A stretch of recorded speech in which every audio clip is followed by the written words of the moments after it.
Going to record this right now, I think. Okay. Honor and respect. Honneur et respect. Devant tout ça, nous pas voyons. Devant tout ça, qui pas nous yo. Cap gade pour nous même que impérialiste là, chercher détruire nous tout partout, tout partout, tout partout. Honor and respect. Yesterday, I sent out what we're going to cover today. Those of you who have been following know that I have been doing this for a long time. And so I said we're going to start around about 2 minutes or so. What we're going to do today is going to be a little different. Every year, chaque année, when fait la prière Bookman là. So nous tout gagnons li, nous tout connaissons li, parce que nous fait depuis 30 ans. OK? Et je dis c'est un jour sacré. Pas seulement pour Haïtiens, but pour tout monde qui moun. Today is a sacred day, not just for Haitians, but for every person who wants to have human rights, because our ancestors were the inventors of human rights. How's it looking, Mike? Oh, I know. That's what I had you. I mute you. So I'm going to. Why are you? C'est un jour sacré. Pas seulement pour Haïtiens. Okay, that's me on the internet, so I'm gonna go change that. Today is a sacred day, not just for Haitians, but for every person who wants to have human rights, because our ancestors were the inventors of human rights. How's it looking, Mike? Looks good so far. Oh, I know. That's what I had you. I mute you. So, okay, I don't know where I am listening to myself, but I think I'm listening to myself here. Mike, I'm going to mute myself here so I can, until I can fix it. Okay. All right, so on this page, there's a page in here where I am talking. Oh, I know. It's on my. Oh, I know. That's what I had you. I mute you. So. Okay, I don't know where I am listening. But I think I'm listening.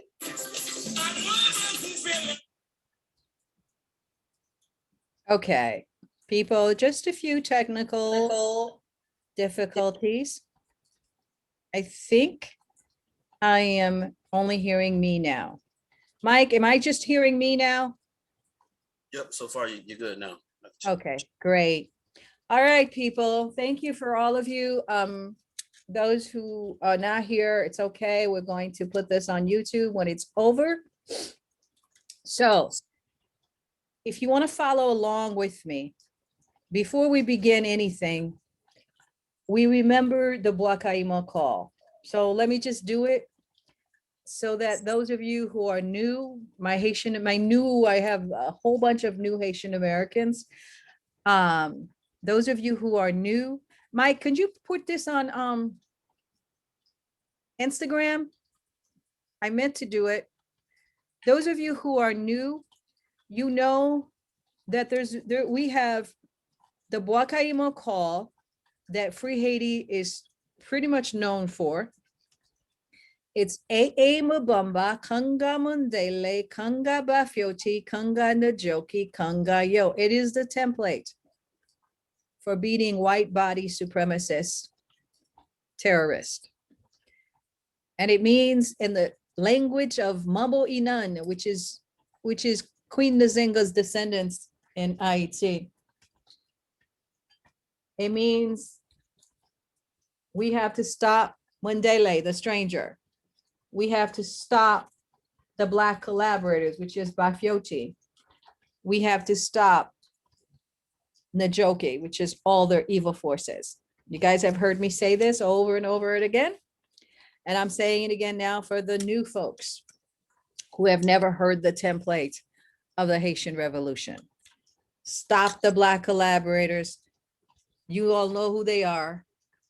If you don't, read Èzili Dantar. Read so many Haitians now that are on the ball here. We're no longer alone here. So this is the Free Haiti movement. Èzili's Free Haiti movement. Mambo Inan's Free Haiti movement. Madame Sarah's Free Haiti movement. They try to crush our voices, but we're still here. Bookman's prayer. After the Boakaima call, we do Bookman's prayer, right? You all know Bookman's prayer, right? It is the Haitian philosophy that begins everything. It says that the white man's God, what he says is God, wants him to commit crimes. You all remember, he justified his enslavement, his sexual trafficking, his rape, his murder in the name of God. So our ancestors said on August 14th, 1791, at a Vodun ceremony that began the Haitian Revolution, which would start this day, August 22. He said that la prière Bookman, bon Dieu qui fait la terre, qui fait soleil, qui claire nous en haut, bon Dieu qui soulève l'homme, qui fait gronder l'oreille, bon Dieu qui gagne les oreilles pour tendre, ou même qui caché dans le nuage là, cap gade nous côté où y a. Où est tout ça blanc fait nous subir? Où est tout ça blanc fait nous subir? Dieu blanc mande crime. Dieu blanc mande crime. Bon Dieu qui nan nous. Bon Dieu qui nan nous. Livre qui si bon, qui si juste, li ordonner vengeance. Est-ce que vous attendez? C'est lui qui a conduit Boanou pour nous rapporter la victoire. C'est lui qui a ba nous assistance. Et dernier ligne, tout haïtien qui gagne non français sous yo, m'a dit encore, attendez bien, ça Bookman te dit. Nous toutes faites pour nous jeter portrait blanc yo qui soif de l'eau lanzier. Écoutez, voilà la liberté. Ça, c'est the Bookman's prayer. The Bookman's prayer began the Haitian Revolution. And the most important thing about, besides the Boakaima call, we stand on the Bookman's prayer because it's the reason I became a voodooist, because it said, because how is a woman going to stand for biological fatalism, right? And sexism and coming out of Adam's rib and all of that nonsense. So Bookman's prayer says, the God who created the earth. This is what our ancestors prayed to on August 14th and August 22, 230 years ago, when they began this great revolution that is continuing today, that all of you who are watching are part of, those of you who support the Èzili network and a free and sovereign planet Earth. Bookman's prayer is this: the God who created the earth, who created the sun that gives us light, the God who holds up the ocean, who makes the thunder roar, our God who has ears to hear, you who are hidden in the clouds, who watch us from where you are, you see all that the white has made us suffer. The white man and woman's God ask him, her to commit crimes. but the God within us. And this is the line that's made me a voodooist today. The God within us.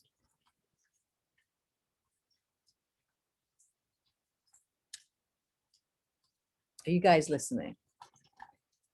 Our God, who is so good, so just, orders us to avenge our wrongs. It is our good God who will direct our arms to bring us victory. It's our good God who will assist us. And this is the line that Free Haiti, one day, all Haitians will hear this line. They are not there yet, but this is the final line of Bookman's prayer. It's 230 years later, and we still have not heard it.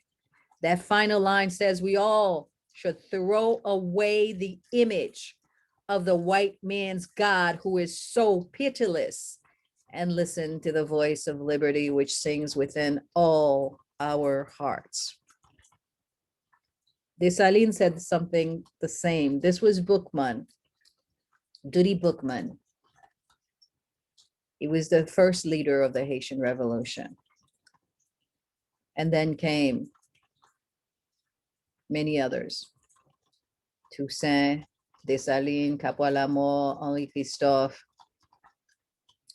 There was always the women, unknown, unheralded, but we at Free Haiti, we stand to say their names. And there is no way on this planet you can say Dessalines without saying Défilé, Marie de Brazil,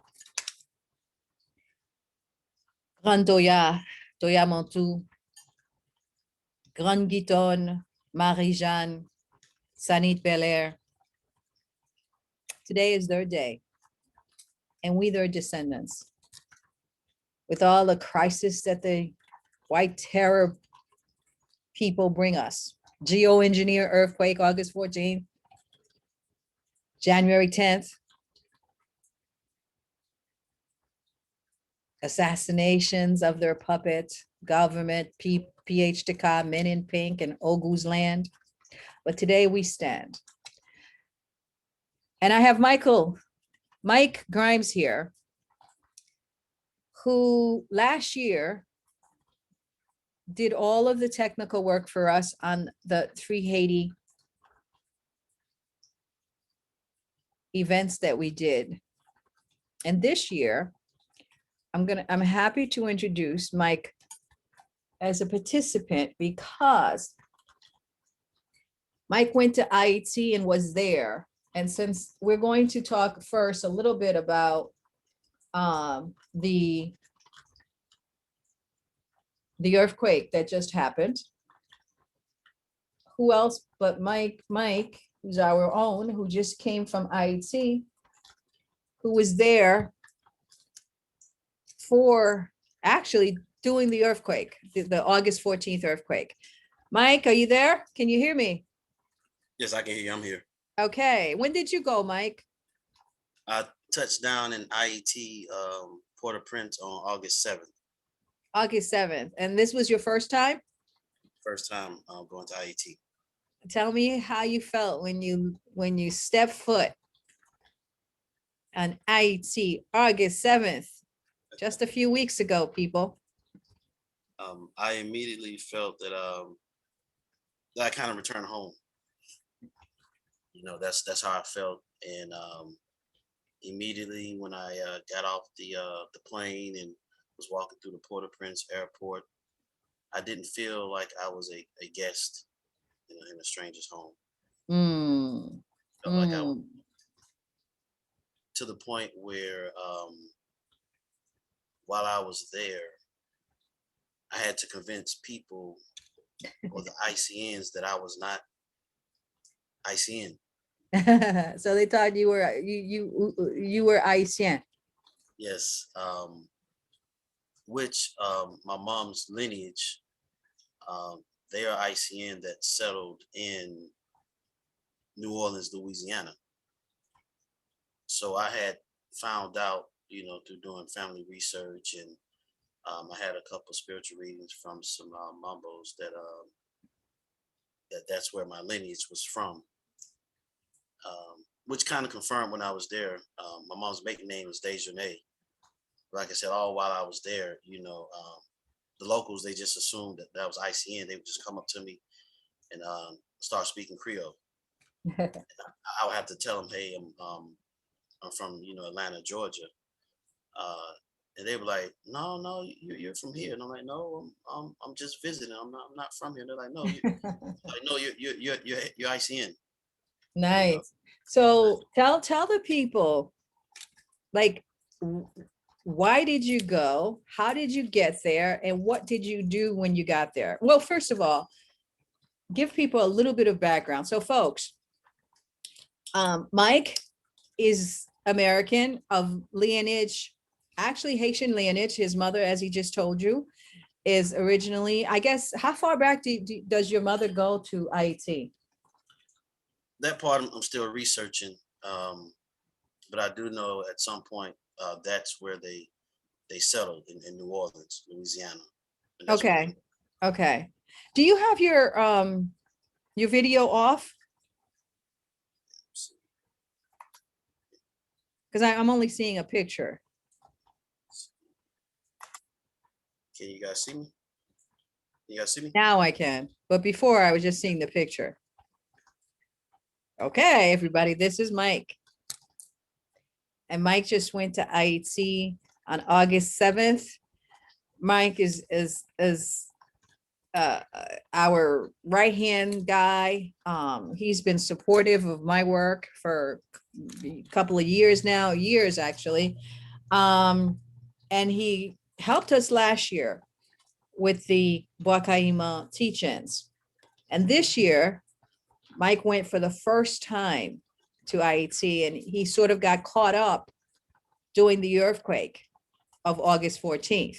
First, I want you to tell the people, because it's so important what you went to do, because it's connected to the Haitian Revolution. So how is what you went to do just now connected to the Haitian Revolution, Mike? So my purpose in going to IET was to train with the Avril family and the secret art of tir machete, or as it's commonly known as Haitian machete fencing. Tir machete fencing. And that is a ICN martial art that originally was passed down just through the families. And so the Avril, Professor Avril, who he passed in 2014, he taught his sons, and his sons is who I trained with when I was there. But Professor Avril's father taught him, and his father taught him, and his father taught him. And that was the style or the system of martial art that they used to actually help win the Haitian Revolution. And so as I studied. And where in Haiti did you go to? I went to Jacmel. Jacmel. And the family lives in Jacmel? Yes, they live in Jacmel in the mountains. In the mountains. And how many of you were part of this delegation? It was just 4 of us. 4 of you. And I understand that each of you have like a martial arts background. Yeah, so I had one guy, he was an expert in Filipino martial arts. There was another gentleman that came, he was Muay Thai. And then there was another gentleman, he was Krav Maga. And then myself, I practiced capoeira. Capoeira. And capoeira is Brazilian, right? The Afro-Brazilian martial art. Right. Okay. So how is tir machete, which is Haitian machete fencing, which is our martial arts, how did that help us win the Haitian Revolution? Can you give us some of the stuff that you learned, learning that, knowing that you are a martial arts expert? Yeah. So when we were there, part of what the family or the brothers was teaching us, and this has been passed down from, like I say, from mouth to ear, or from father to son. So it's not a whole lot of written material. But what it is believed is once you start learning the art form, what it's believed is that how they were cutting the sugar cane when Mhm. they were slaves. Because in the art there is a lot of lunge style defense and lunge style attacks. And so the way the brother was explaining is that back then, in order In for 2010. Sorry, go ahead. back then, in order for you to literally not kill yourself on the sugarcane plantations. Hello, folks. My name is Ed. That the Haitians, they didn't bend over to cut the sugarcane. That they actually had some type of technique where they would just squat or lunge and then cut the sugarcane. So you'll see that movement a lot. And then so what the brothers and their father taught was that that style helped them defeat the armies, because the armies were used to fighting standing up. Mm. But when they would encounter the ICNs with the machetes, they immediately, their technique was fighting low. So they was actually able to come underneath the soldiers, Mm. machetes, and With the machetes, while they were up there with their bayonets, right, cutting them down this way. yes, they was able to Good come. metaphor, people. Are you listening?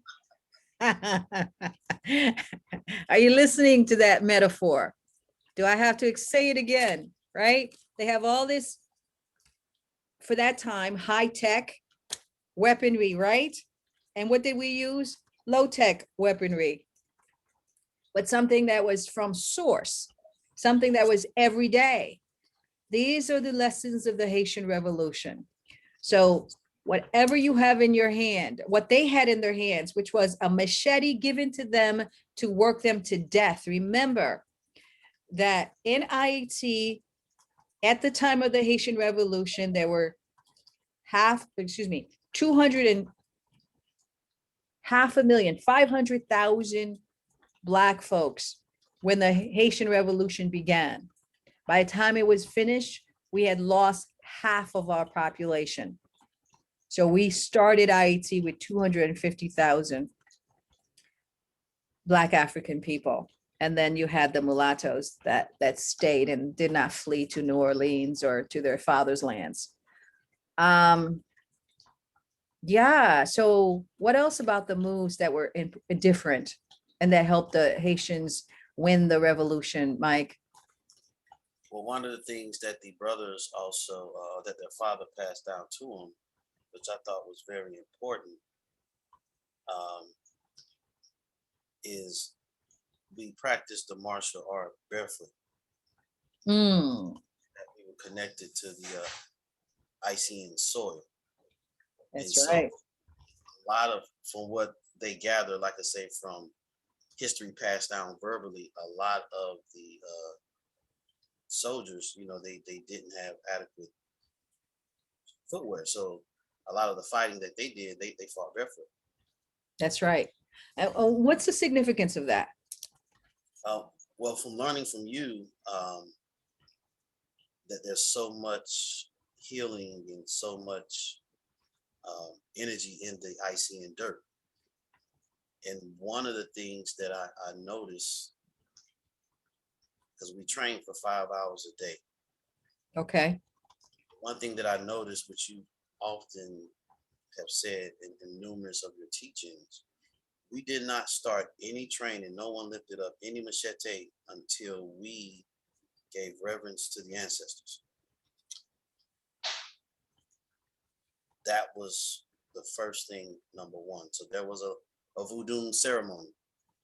We lit a candle. We poured out rum to Professor Avril, who his grave was not too far from the circle. And how they built the circle. They built the circle. It started in front of a big tree, which kind of reminded me of Grand Bois. Yeah. We sacrificed to the tree as well. We poured rum to the tree. We lit a candle, and every time we trained, we took a little bit of sip of rum, and then we also poured that same spirit on the actual machetes, and we did a little ceremony. and then we began training, and we ended the training with a voodoo ceremony as well. Uh, so that is where I learned. Well, that's what that confirmed for me what you've always been teaching, that they didn't separate uh, voodoo from everything that they did. That That's was right. actually part of the training. And that's one of the big things I learned from my father too, that one of the reasons that some of us are so lost is that we don't connect to who and what we are, the ancestors, like that line going back to the beginning of time. And Haitian beginning of time, it's le marasa, le mort, et le mystère. So out of primordial space, which is en bas de l'eau, which is beneath the primordial waters, came two had children, and then they became les marasa, les morts, et les mystères. And for every ceremony, for everything that we do, I was taught that the light, the flag, the color, the water, to remember that connection. Because in this avatar, in this body, sometimes we lose that soul connection, and we must do certain rituals to jumpstart it. And so, yes, that is so interesting. So, and you trained for how long when you went? I got done the 7th, so we training got cut short by a day due to the earthquake, but we trained from every day for 5 hours up until from the 8th all the way to the 14th. And so let's get to that. So you're there on August 7th. And how many hours per day were you training? 5 hours a day. 5 hours a day. And who was responsible for your food, and where did you stay? And I know you don't speak Creole. How did you manage that? So we were well taken care of. There was a guy who helped facilitate the program. He was born in Haiti, but he spent a lot of time in his college years in the States. Okay. So we actually stayed, and from what I was told, not too far from the mayor's house in Jacmel. Uh-huh. So- Is it the mayor? No, that wasn't Jacques Mel. That it wasn't the one that there was someone that got killed for the So, earthquake. Every Is day that we had to actually travel up to the mountains to do training. But okay? So you didn't train at the house. You travel up to the mountains. What was that process? How long did it get from the center of Jacques Mel, right? How long did it take you to get to the place where you were training? So it's about a 30-minute motor ride. Oh, okay. The moto means for Americans. Nice. What is it? They're not dirt bikes, but they're actually scooters that a lot of the Haitians use as taxis to make money to survive on. And so that's what So in the morning, and you guys went up to the mountains to train for 5 hours per day. And so the good thing about it was in the morning we would get up, we would make some breakfast, have some fresh Haitian coffee. Yeah. Then a good friend she's a good friend of mine now, Nadine. She Mhm. did a lot of the arrangements. So there would be Haitian women that would come, and they would freshly make us a nice Haitian lunch. Uh, Um, And that's Nadine Dominique, Dominique's daughter, yes, the famous journalist who is murdered. That's the person. that's her. I hope you're watching this, Nadine.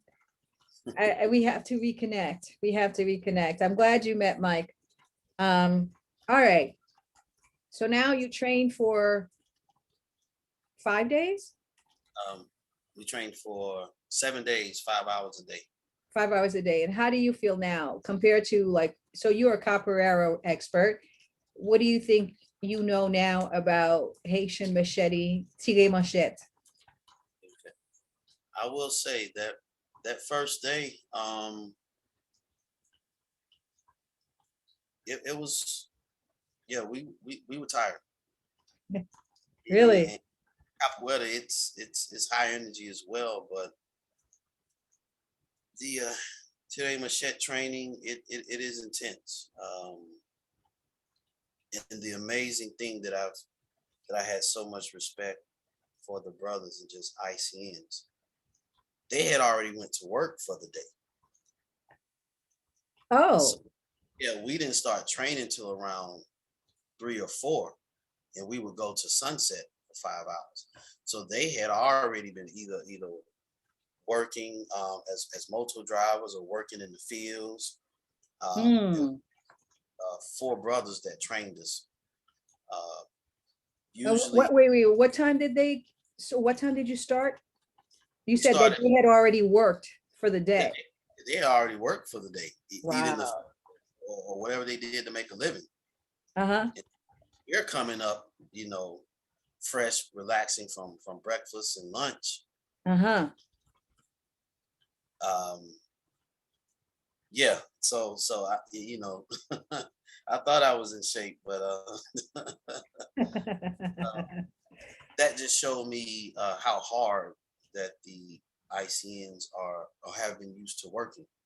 Hmm. That they could either work the fields or put in a full day's worth of work and then come and train us in Tede Machete, it is high cardio for 5 hours. Hmm. We're the ones tired. Wow. Okay. So you told me a story about how you guys went after one session.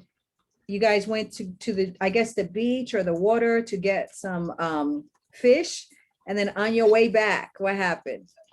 Yeah, so we had went. This was on I think it was a Wednesday. We had Okay. went.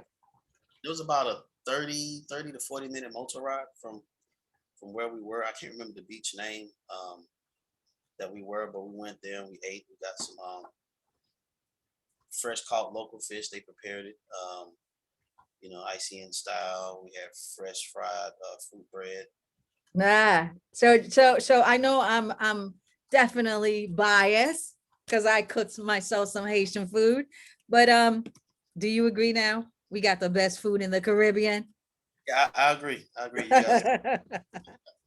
I'm so jealous. I'm so jealous you were down there having all that. Okay, fresh cut fish. Fish. And Yeah. even at the house, the ladies, they would go to the market. Even you guys, avocados are different than No avocado. kidding. How is our avocados different from what you get in America? They don't even look the same. Wow. And like 3 or 4 times as big. You guys, oranges are different. There's just so much. Uh, and even with talking with Nadine, it's the fruits are the way that they are, and they taste the way that they taste because of the icy and soil. We got to eat fresh cacao. From the Oh, cacao. Yeah. So it was nice. Okay, so I understand that you got caught up. I'm trying to see if I could if I could share the screen for a minute. You can keep talking as I try to do that, or you have it. Do you have it? I don't have that Okay. video. All right, I I'll try to get that for a second. Let me just do that first. Let me see. Share. Okay, you got caught up in the river.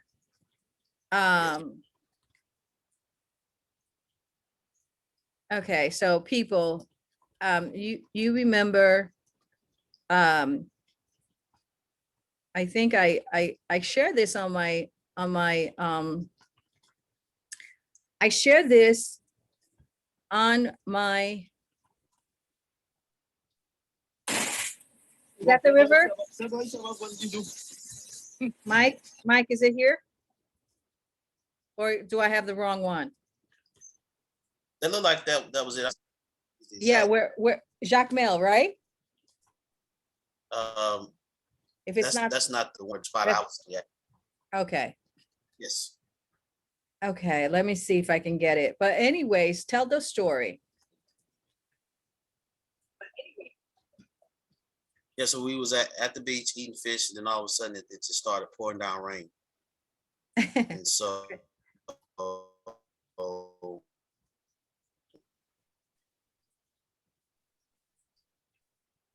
Mike, while we actually had probably about a quarter mile just on the. Can you hear me? I can hear you.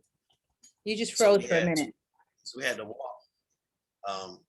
Due to the heaviness of the rain, we couldn't catch a moto, so we had to walk probably about maybe about a quarter of a mile on the main road till we was able to flag down a tap. Okay. People don't know that. See, this is a type of free wielding thing I can't do in Haiti anymore. So jealous. Flagging down a tap. Yeah. Nice. It wasn't in there long till all of a sudden there was a traffic jam. And Okay. traffic standstill. And it is one of the videos that you shared. That's the one that people seen it where you can see the bridge is under construction. But due to the heavy rain, there was a part where the taps and the motos, they were going around the construction of the bridge just to get to the other side. Okay, people, I can't get it now, but if you go on my Instagram, I have a whole bunch of videos of water. There's one where you'll see the bridge he's talking about, and you can check it out. It's not worth it me trying to share it with you, but. And so as you were, that riverbed was dry a couple of hours before when you crossed it to go get your fish, right? Right. And then on your way back, there's rain and it's no longer dry. And there's this deluge of water. And what happened? Even though it's not the same spot, but the video that you just shared, that's how fast the water was running. Wow. So if people can imagine, you had masses of people stuck on either side, and everybody had, the people that were stuck on one side had to get to the other side, and we had to get to the other side. So, which speaks to, like, a lot of times you talk about the infrastructure. Yes. Literally, there was women and children who I don't even know how they made it to the other side, because as that video you showed, some of that was actually during the hurricane, but the water it never went down, because where I got stuck, that happened on a Wednesday. So that condition of that spot was just ongoing. So I don't even know how they made it across, but what we had to do was we just said, okay, we gotta see what we can do. To walk across, because that's the only way to walk across. Of course, you don't know the mountain way. Right. Because let me tell you, from this side, the guys like on the ground were telling me, well, this was when the earthquake happened, to tell the people not to go anywhere near the rivers because they're going to overflow, and to take the mountain way. Yeah, I remember that. But okay, so what happened to you and your friend? So Nadine was with us. So in the Oh, water, Nadine was there too? Yeah, it came up about a little over your knees. People, he's talking about Nadine Dominique. Nadine Dominique, yeah, Jean Dominique's daughter, the famous agronomist. Yes. Go ahead. The current was real strong, so one of the Haitian guys actually carried Nadine on his back across.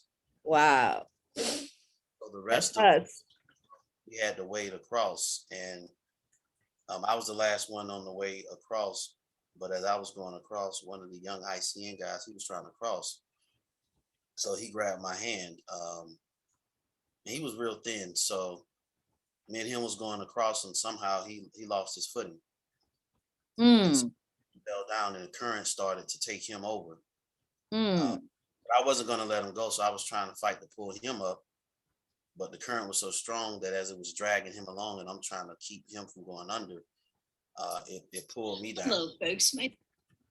So you had two of us, just the current had just taken us, and we were just going down the river. And that's all. We could have lost you. Yeah, but to the people, before I knew it, a gang of Haitian men, who didn't know me or the other gentleman they just jumped in. They jumped in and pulled us out. Um, I banged up my leg and my feet pretty bad because I had to go Oh across barefoot. yeah, yeah, yeah. So what happened with that? Because that's another lesson. Okay. So we talked about Mike's.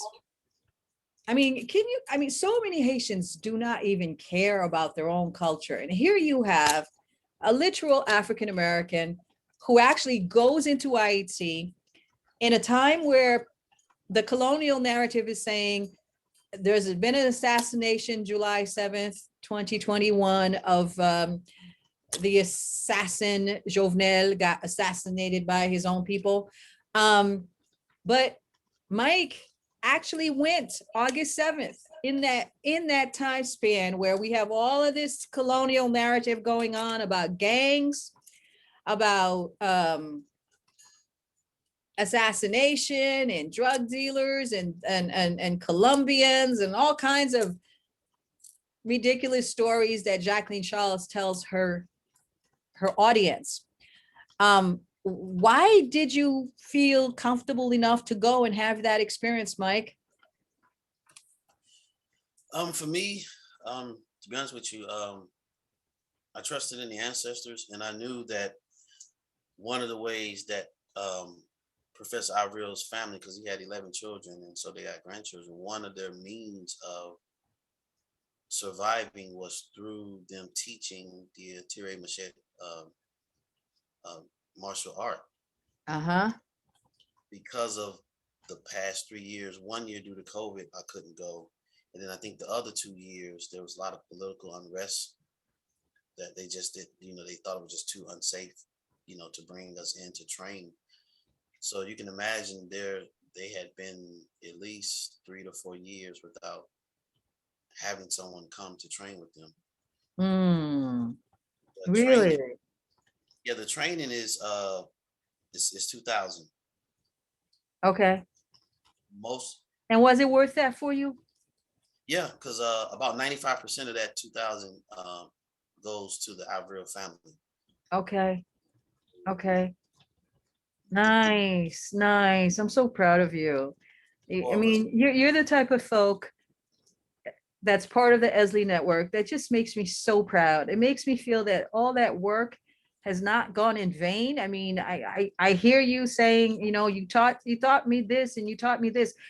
You just mentioned, so you weren't afraid. You weren't afraid of the gang violence. You weren't afraid of that we were cannibals. You were No, and to be honest, I was telling people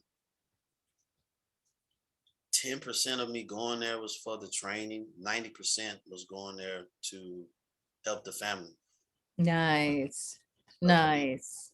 there was three of the brothers that they had to rent motos in order to make a living. So we was able to buy them their own.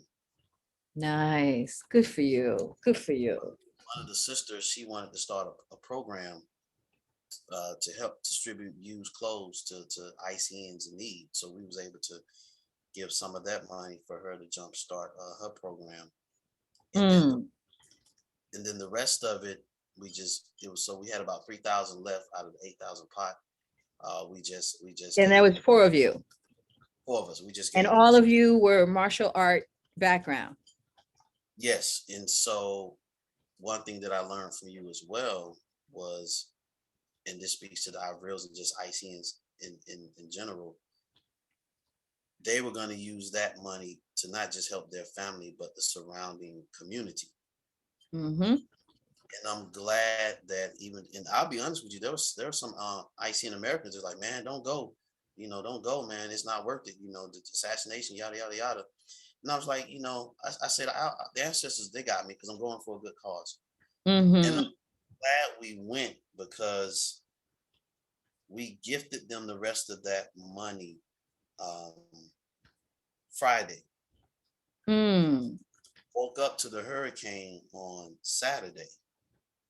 But where I was in Jacmel, the damage was okay. What really affected Jacmel was that hurricane. So I'm glad we did because we left them now, even though that money probably they had planned on using it as a cushion. Mm-hmm. Now they had some financial resources to rebuild due to the hurricane. Okay. Okay. So there's two more questions I want to ask you. Okay. I'm going to talk to you about the herbal medicine, because this is something I talk about all the time. I talk about the grounding and how, because the Haitians were barefoot, they were more powerful because they were grounded to the ground, as opposed to the footed soldiers of the Europeans. Those two things, I want you to jot that down. Okay, Mike? I want to come back and talk to you about those two things, right? But before we do that, people, okay, I want you to go to those who are following me, who are interested. I did prepare something for you. We've already talked about some of the major things we talk about for the Haitian Revolution. We cover a little bit of how we won the revolution with tirer manchette. Nous parler et nous fait parler là avec Mike, qui sont américains, qui étaient allés en Haïti pour l'Italie août 7. Ça, c'était la mi-temps côté assassination Jovenel, c'était en juillet.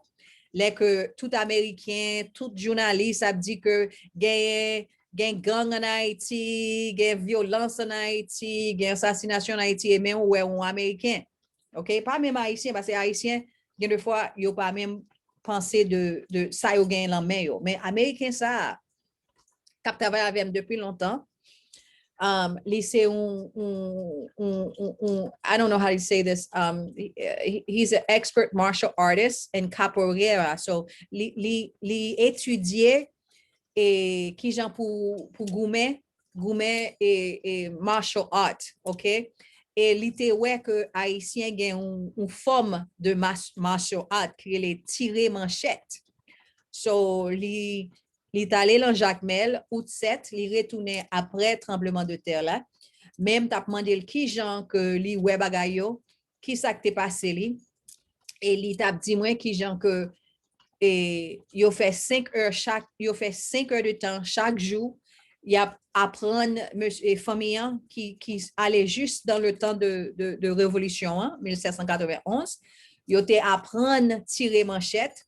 Yo apprendre moun qui te vini yo te gen 5 garçons qui gens pour 5 heures de temps. Il a pas montrer yo qui gens pour yo tirer manchette et ça. Et il dit nous que il te remet manger yo te al prend poisson dans mer. Il te gon un temps côté te gen rivière de l'eau qui t'a passé l'air passé pour aller dans la mer pour chercher et poisson. Il était sèche, rivière était sèche, mais vin gen la pluie et l'air a passé kounya te gon gros de l'eau lui-même il presque tombé en bas parce que t'as cherché dans l'autre monde et il vient blessé. Kounya on va commencer avec programme là. Parce que moi t'ai dit que t'ai écrit hier dans le réseau Èzili que pour montrer nous un peu le travail moi t'ai fait, m'ai retourné sortir en Haïti en 1994. Raison que m'a fait ça c'est parce que moi que en pile haïtien a contacté moi à cause de toute crise qui a passé, yo pas qui gens pour gérer toute coup ça en apprend yo. Et m'a montré nous qui gens moi même moi t'ai géré coupable yo l'aime te prendre. Si nous allons dans ezilidental.com, n'a li que l'MT en Haïti en 1994 comme avocat président, te gen ambassade américaine t'a cherché assassiner. Comme nous fait sortir l'autre assassination, je pense que temps ça a son bon temps pour me nous histoire pas personnelle que pas parler de ça en pile. So people, Mike is going to come back. He's going to tell us about the herbal process that he learned. He's going to tell us about, I forgot what else I forgot, but he remembers. Okay. But for now, those of you who are on my network, you know that I went to Haiti for the first time. I was born in Haiti, of course. I left very young, and then I went back for the first time in 1994 when Bill Clinton brought back Aristide. And at that time, I was young and green and a young lawyer doing entertainment law, corporate law. I had no clue that my life would end up being this. Okay, I thought I would do law for a little while, make a lot of money, and go back to doing artwork. But that assassination attempt, which I tend not to write about it, because for a long time,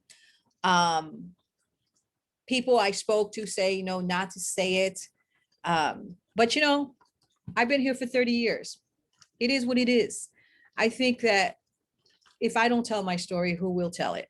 So if you all go to EziliD.com, you will see what we're going to talk about and do right now. You can read the story. But when I came back, what I did was I made a show. It was called Red, Black, and Moonlight. And I had three 90-minute shows. The first one was called Between Falling and Hitting the Ground, which is how I felt. I felt like I was falling. I didn't quite hit the ground yet, but I was falling. I was still using my colonial name at that time, Marguerite Laurent. So we're going to start for my Patreon people, okay? I'm going to be giving you the link to this 90-minute show. For my Patreon people, I know I haven't posted for a while there. I'm going to also give you the transcript of this play so that you can go along. Soon, at some point, I have tons of these for 10 years. This is all I did was Red, Black, and Moonlight and the Kimbela books. So I have a lot of video. This is an old video. I think this is like 2002. I look so young. Oh my God. Yeah. And I wrote this when I came from Haiti, and we are going to share some of it right now. And then what I'll do is I'll be watching for your comments. In the beginning, it's very hard to hear because my musicians sort of overpower my voice. But to situate you about Red, Black, and Moonlight, I was coming from a space where I was taught that America was this place of liberty. America was this place of freedom for all. America was good and benevolent. And then when I got to Haiti, it was America that did not want Haiti to have justice. It was America that was destroying the law. It was America that tried to kill me because I had brought in a group of the Haitian Lawyers Leadership Network to reform the system and stop corruption and impunity. America did not want that. That was very shocking to me. So when I start this play, I play the American anthem.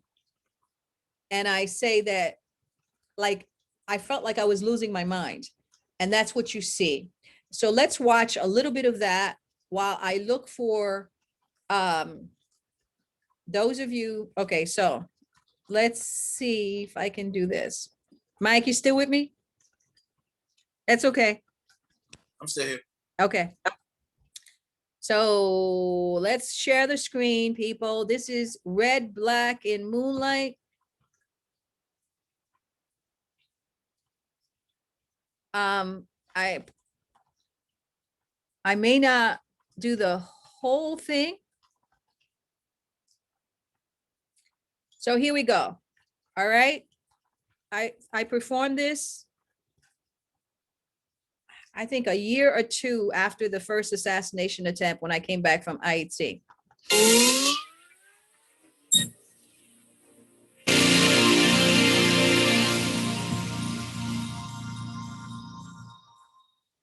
Red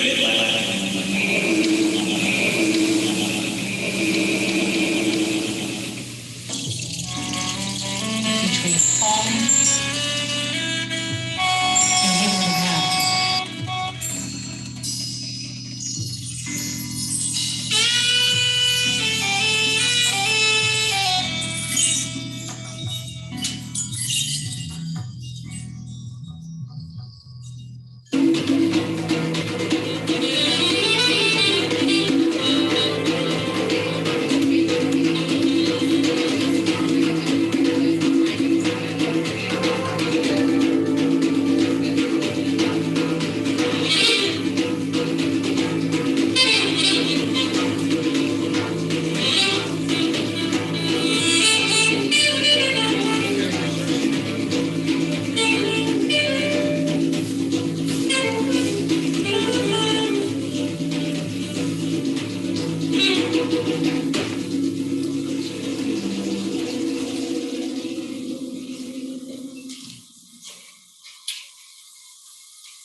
and to the republic for which it stands, one nation, under God, indivisible, with liberty and justice for all.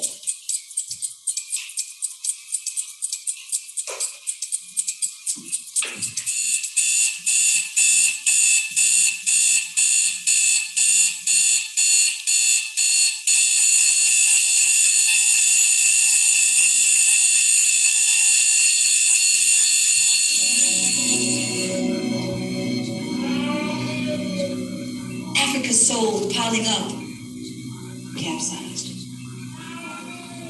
It's collective memory. The water is in my lungs. I can't breathe. I can't breathe. It pours pain, capturing me. Knowledge is delight. I'll put a hex on you and make you die.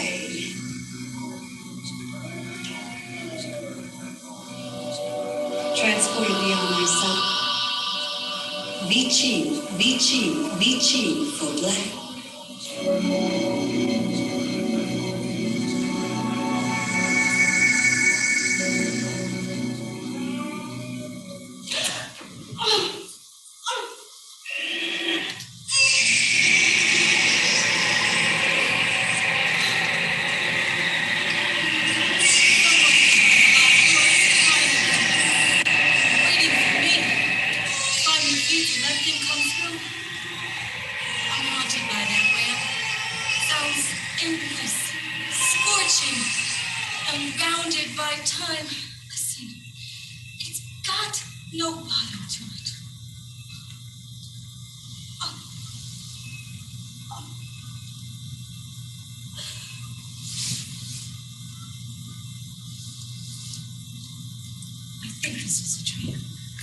Last thing I remember is getting on an airplane to come back to the United States. Oh, my head hurts. There's so much throbbing going on. Okay. I got to the United States and I made my bed dreaming, or something exploded on the inside of my head, locked here because the plane crashed. I'm like that. If I saw the plane crashing and couldn't do anything about it, I probably would escape to here. Then again, it could be. I'm right in the middle of the action. The plane is still crashing, so I'm here in some sort of purgatory, some halfway point between reality and a dream.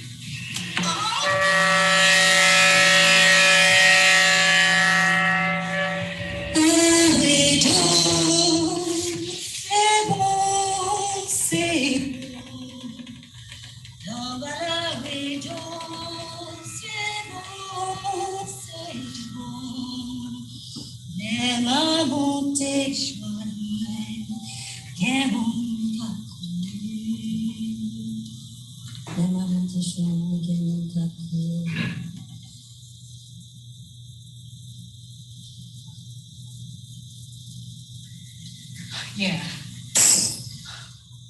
I I haven't gotten back home yet. I'm between falling and hitting the ground. I haven't gotten back home yet. Well, wait, no, no. There's a stranger here. I think it's someone I know, but I'm not sure.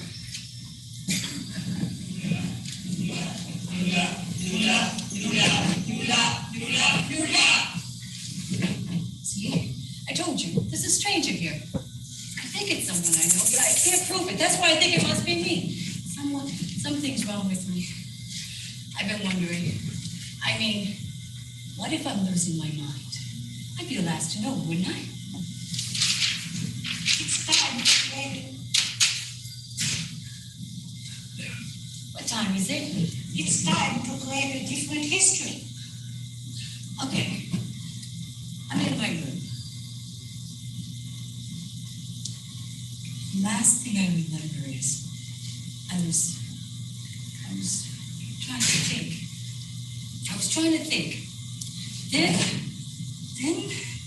these pieces flew out of my heart, and these pieces of memories and moments landed all over my room, settling on my grandmama's bed. I think.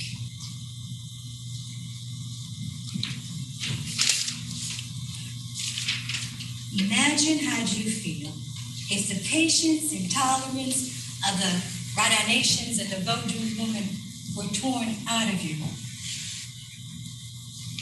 Where's the Vodou woman? Is she my grandmama's soul? Am I dead? Oh, something's wrong. I mean, worse than losing my mind. I'm beginning to bleed somewhere. I thought I could go just once without this happening. Just once. But I'm hemorrhaging inside again.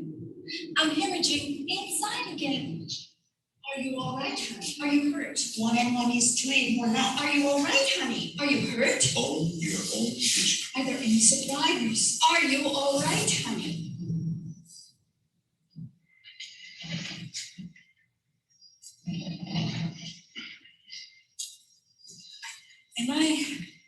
Am I lying face down on the green grass where the plane crashed? Green. Money. Western civilization. Green. Chlorophyll. Truth like chlorophyll. Makes your breast smell good from the inside out. Chlorophyll like truth is always there, but I'm so fragmented, divided, splintered into 1,000 hyphenates. I can't put anything together, right? I remember being Haitian, American, woman, Black woman, diaspora, and going home when one had no geographical place to call home anymore, except something happened. It's happening to my body. This body is getting restless, hearing far-off voices trying to tell me things. But I'm a zombie. My thoughts are schoolboy. It's like I couldn't understand. I've so ingested the ways of this. I'm going to stop that for a second. Some of you may not understand some of this, but it actually is true. Like, I wrote exactly how I felt. I felt like I was losing my mind. When I was in Haiti, like before I went, I just always felt that there was something missing, that I would find the pieces if I got to Haiti. And then when I got there was all these divergent energies coming at me. There was 20,000 US military there returning Aristide back. There was Brown and Root. There was mercenaries. There were soldiers. And then there was the Haitians. And then there was what I came to do. But in that process of what I was coming to do, there was a personal thing happening to my body, that I felt that there were energies entering my body. And so I wrote it, and that play, when I look back at it now, 30 years later, it was a process of, I got textures from the ancestors. Like, I asked them to explain to me why my people were being oppressed, and they were just letting it happen. And they answered, and I put that on stage. At that time, no one wanted to hear what I had to say. I mean, for a long time, no one wanted to hear what I have to say. It took a long, long time before people heard what I was saying. But so that process of reaching source, it's almost as if you are totally broken apart. Everything is broken in you, and then it just comes together, and that's what that part is about. So I go back and forth between the air, like, it felt like whatever plane I took back to America, I was still back in Haiti. It was like I had gone into some portal that nothing, I was able to see nothing in the same way again. So, okay. And in the beginning, like I said, it was very hard to hear, but for those who want, I'll put a paragraph of that for you in the in anywhere. So we'll do that. Okay, so let's go back to, where was I? Let's go back to the play. I hope that's where I'm presenting you guys back to. Oh my God. Let's see. Nope, that's not where I'm sending you to. Okay. Let's go back to the play. Where was it? Okay, so we're gonna do a little bit. Where is it? So let me see what I did wrong here. Let's go back. Okay, here it goes. Okay, so, okay, I can do it now because it was on the large screen and it wouldn't let me share. So share, here it goes. All right, so this next segment, I go back to when I left Haiti, I was about 5 years old. I go back to that, and it goes between the adult me and me having a conversation. Here we go. And for those, like I said, for those who want this, I'm going to try to make it available. It's definitely going to be available to my patrons today. So here we go. Greenish light over here. Diaspora. And going home when one had no geographical place to call home anymore. Except something happened. Is happening to my body. This body's getting restless, hearing far-off voices trying to tell me things. But I'm sorry. My thoughts are schoolmark. It's like I couldn't understand. I've so ingested the waves of this greenish light over here. Everything's upside down. Lose weight. Get laid. Win the lottery. A celebrity. Make money. Have a baby. Full teen. Lose weight. So I sit monologue in a dialogue of a universe dividing its gaze right, left, up, down, a world wave, curdling evil and good, whichever way is greenest, spinning my head like an electric egg beater, wringing it dry, and then folding it back into this juiceless pulp, cloak and glib, content-free positiveness. I'm all right.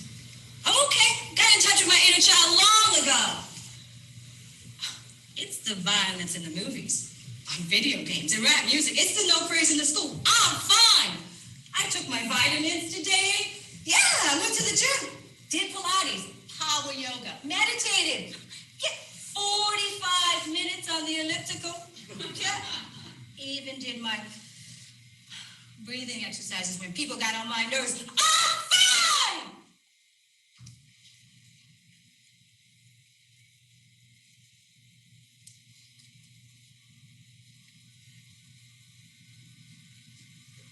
In between these crevices, I live, pushing at silence and then smiling, trying with will to crack the yeas and nays of the over-intellectualized but deed-free spiel to my left and the deliberate amnesia on my right. This balance, oh, this balance bends me. Keeps me hemorrhaging here. Oh, no, I'm all right. I'm okay. I don't have the answers. There's a memory radiating in me. I can't touch. It's driving me crazy.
When I first started going to school here, I went to Rogers Elementary School. That's on the east side of town.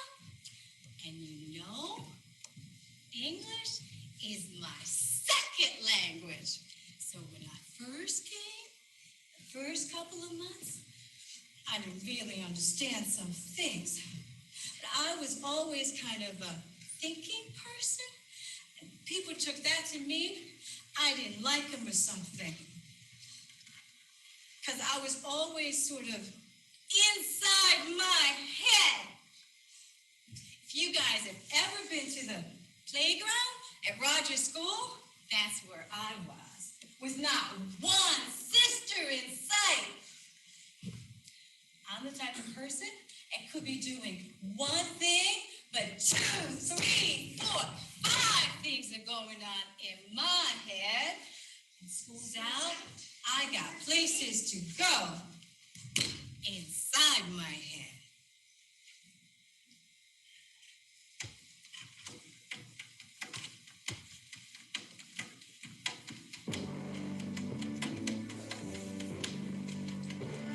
Down the corridors of time, there's a great school playground where a group of Black, African-American, Jamaican girls surround speak English, stuck up me. There I am, 9 years old, Q-tip thin, under attack, without one sister in sight for backup. I'm feeling as small, deserted, and without support as I would feel each night in my large twin bed with the paint-paid over cast iron headboard. My father says I must sleep by myself without my sisters. You're an American now, he says.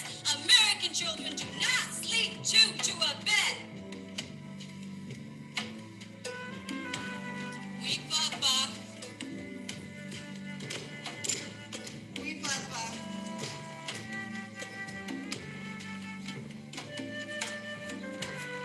I ignore the belligerent crowd. I kick at the asphalt with my sneakers to swing higher. I like being American. Father says it's a good thing to be because Haiti say shit. Haiti is dog eat dog. Eat or be eaten. Father curses Haiti often and very loudly, especially when he has to go to work at a restaurant to wash piles and piles of other people's dirty dishes.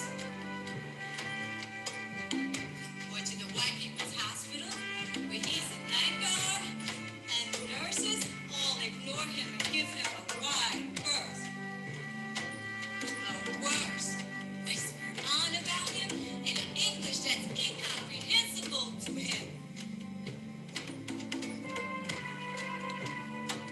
A group of cultish, thin but mean girls had been on the other side of the street the last I looked, but I've been swinging lackadaisically back and forth, moving further away in my mind, thinking. I'm thinking each night when Father gets home, he curses Haiti some more. Haiti's not there. It feels like he's cursing me. He yells at me for doing my homework, for reading, for going to the library, for being too loud, or for nothing at all. The whole neighborhood hears him say, I'm the boss. If nowhere else in this house, I'm the boss. Father had left me, but Haiti had cast a shadow. It locked him inside. I thought if America means a constantly angry father and a big bed alone, I'd like to know. I started covering my head at night, even in the summer months, with my blanket, leaving just a tiny small space to breathe. I could get myself brighter places under my blanket. I got away, even when not in bed asleep. Neighborhood girls, snot-nosed brats, are upon me, fed up with my daydreaming quietness. Can't you talk, Frenchie? You stuck up or something? Truth be told, my English wasn't so good yet, but I didn't need a translator to know I was being ganged up on. They're asking the question, demanding my attention, but unhurried, I'm somewhere else. I'm asking a question. My reverie takes no more than a flashing second. I watch myself. The nun make no noises in my head. I listen to the footsteps. I watch myself go further down the corridors of time. I'm 4 years old, a kindergarten pupil. Why, I want to know, does 2 humps come before 1? What do you mean, says Sir Susanna, the confused, narrow-shouldered French Catholic nun. I looked up my name last night in the dictionary, and in the comes before N, and M is two N's put together, and two is not supposed to come before one. Don't you see? I see no such thing. I was exiled to the punishment corner to kneel back facing the classroom, supposedly for over an hour. I see the tormented toddler, clamping her teeth tightly. She won't cry, but a minute in the corner, she turns to face the class. Happy is taunting the teacher, speaking up, wailing out, "Why? This is not fair!" Non-stop. She stamps out each word as if doing an ancient active.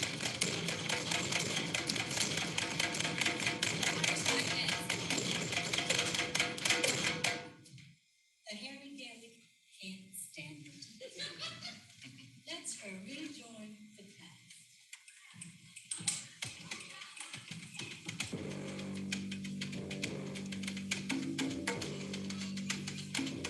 Leader of the pack steps in front of the swings, abruptly emptying my weaponry. I kick at the asphalt with my sneakers going backwards to swing in her pack. She moves right before I smash into her. The next volley, I stop. First now, someone pushes me from behind, forcing me to collide with the game in the traditional manner where black girls used to conduct our schoolyard fights back in the day. I pretend I'm in my Haitian twin bed alone. I cover my head and entire body so none of the punches can touch me. I think of Haiti and take a small, blissful space to breathe. Things are different if you're American, I hear Father say in my head. Outnumbered, small, and deserted.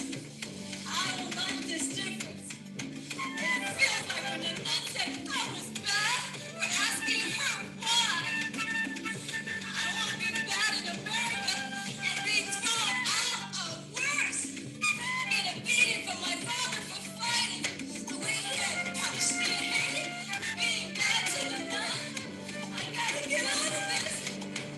I'm looking around. There's too many of them, and I'm now giving up nothing else to the ugly fat leader of the band is out of the question. I look around and pick up two of the largest, sharpest rock I can find. Sauntering over to the leader, I forgot my father in the night. Bogarted straight in her face.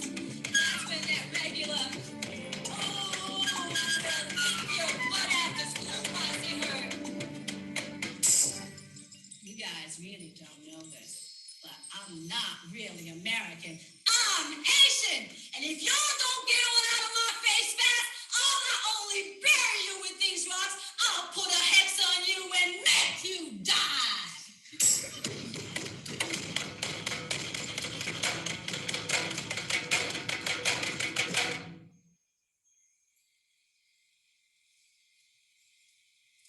That line worked when I was in the 5th grade.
That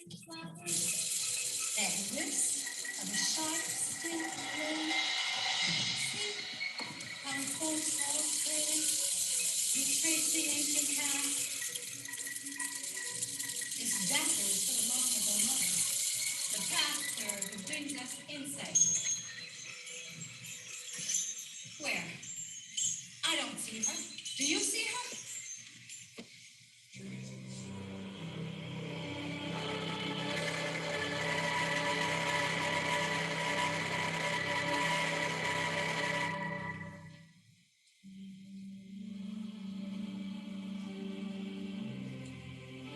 Shall the Bodule woman tell you about the journey of the serpent and the moon?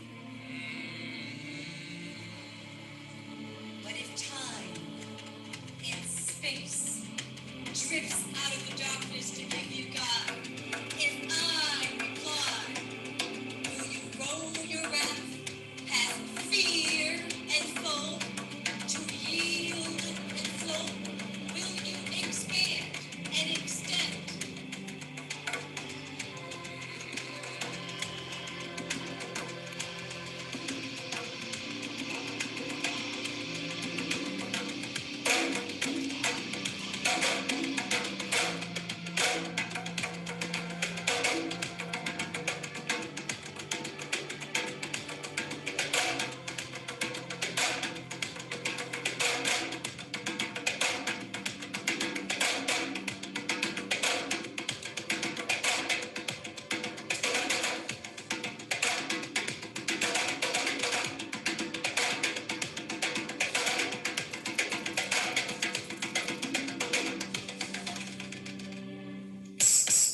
Issue of the dark, of the serpentine womb of creation, of the deep and the high, that vertical spiraling root, linear ascent, is a well-told lie.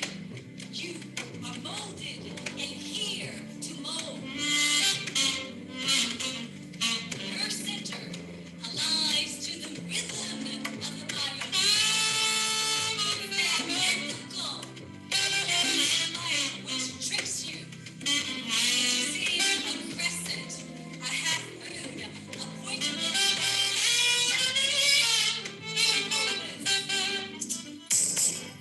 no trust fund, skyscraper, or scud missile can hold back the migration of the dark celestial waters infinitely.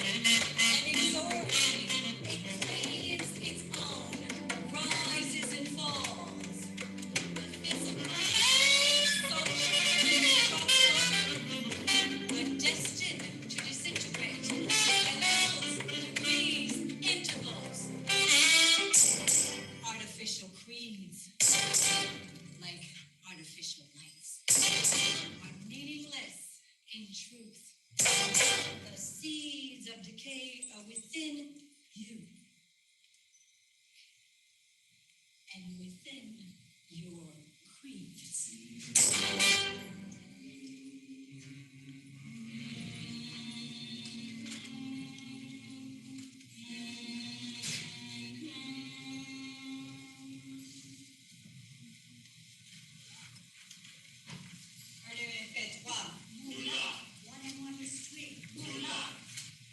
Is that Creole? I wish my parents had taught me how to speak Creole, then I would have the language and could understand these colors and textures haunting me, the meaning of these symbols. Lula, what does that mean? Journeys of the serpent and the moon.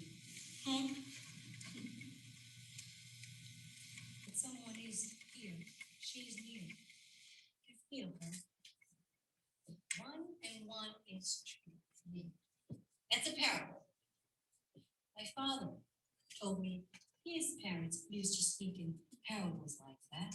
300 years of European enslavement and 200 years of Western Hemisphere containment in poverty didn't seem to lance these people's nerve centers the way it had invaded and was wrecking my gut. Those are my thoughts. These definitely are my thoughts. I recognize these.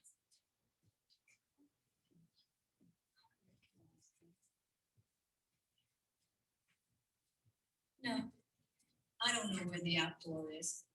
Reality sits out there, but it's not my reality. I can't get there. But the consciousness, for instance,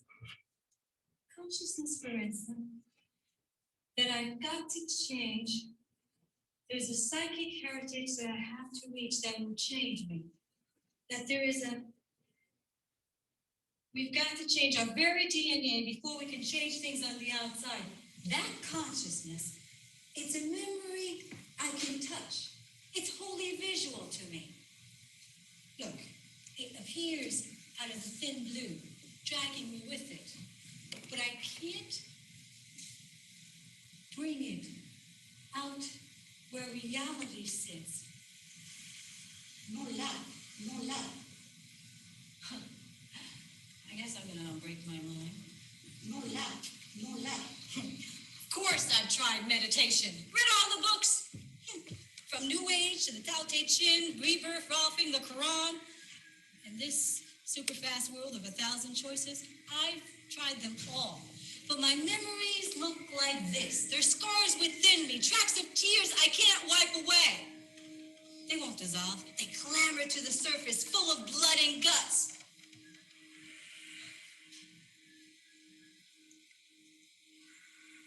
Yeah, I've tried everything, entering the pain. But when I banish them, I banish me, and I can't ever come out. There's a world out there, beyond that window blowing yesterday's morning winds in here, that people call reality. A world where those who have power, those who are the most educated, capable of people, will all enter getting quick fixes for everything. They're at yoga class, meditating, pampering their spiritual consciousness. Believe me, I want that to relax behind suburban walls. I want that suburban Indonesia choice. Yeah. Be a celebrity. Yeah. Find a Tao Te Ching. Find a Zulu. Make money. Have a baby. Lose weight. But I can't have it. All I can hear is that. How do I get a quick fix for that? How do I fix 300 years of slavery and 200 years of containment in poverty? How do I get a quick fix for that? Is it too late? If it's too late to do anything about what I didn't do in Haiti, then what the hell am I here for? Let me just die.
writer-poet who has recently returned from her native Haiti, where she worked in the Justice Department as coordinator of judicial reform projects for the Haitian Ministry of Justice and as a legal advisor. Welcome.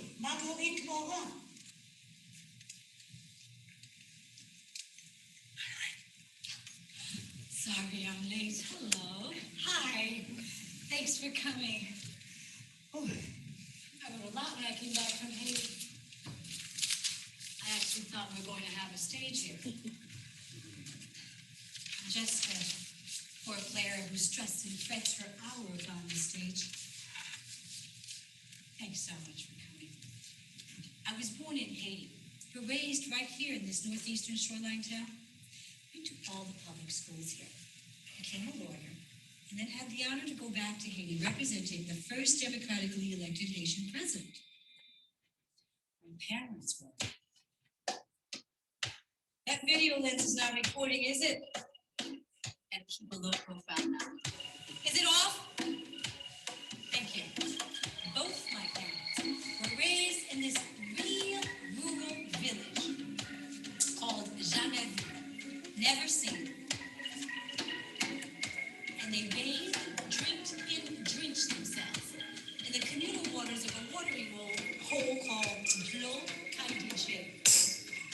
There, voodoo ceremonies, herbal cures, bad vibe makeovers, guardian angels, T-bonage, respect for the unconscious, prescient dreams, excavating the unconscious to get to the better angels of our nature, unending community interaction, unchanging relationships, and undying familial identity are a given out there where my parents are from.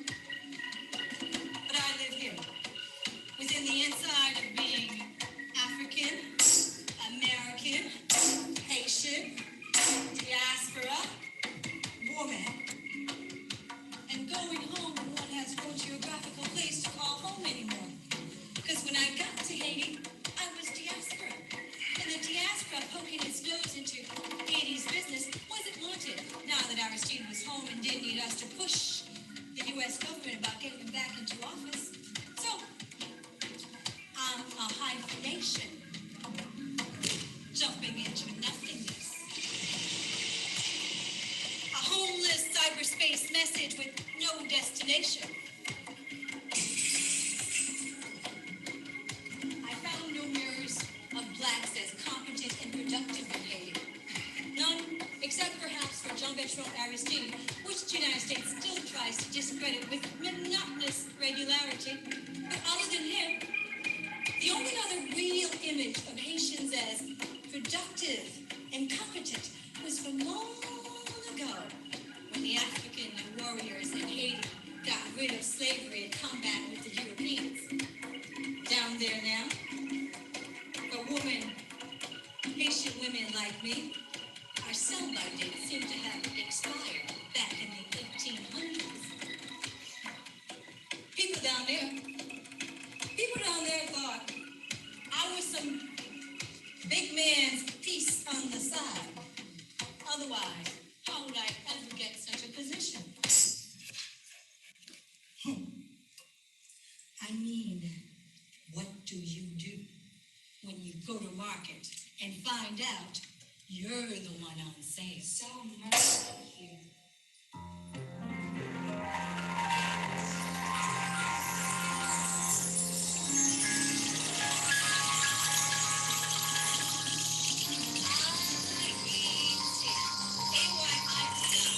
That's the name we use in mountain. That the Taino Arawak Indians gave to the island where I'm from. I went back there a few years ago to this land of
spill out into the throbbing blast in the wall, stretching more and ache with no hope.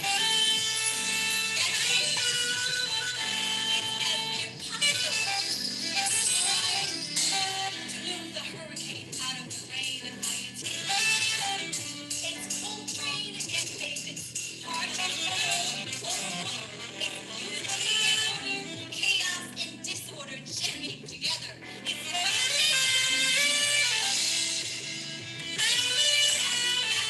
conflicts, concealing unity, and it's Africa, where life originated.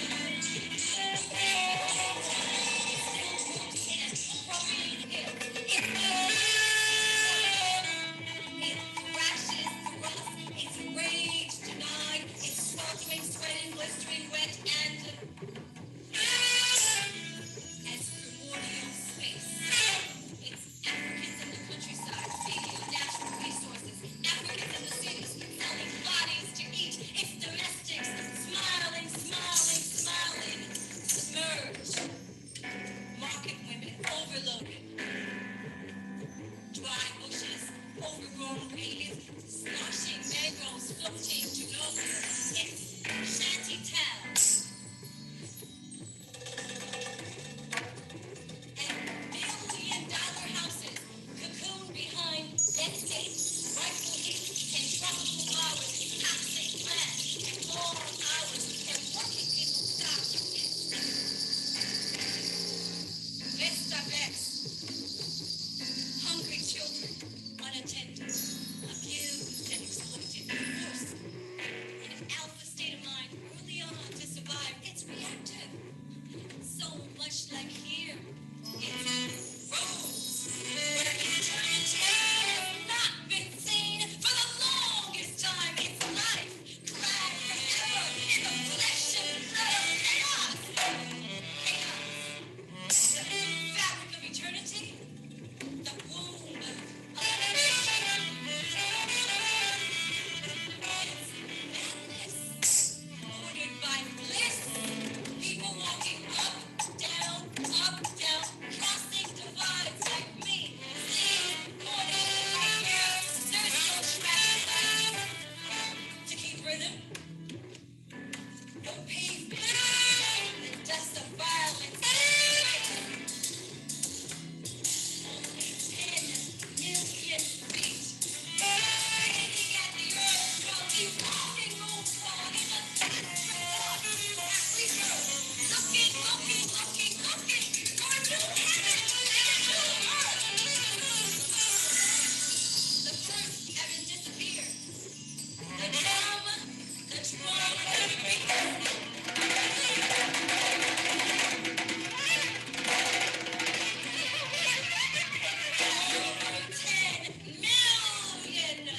resonate in the heat. That's heat. It returns as it goes forward, coalescing all Africans, all lives written in endless aching pain.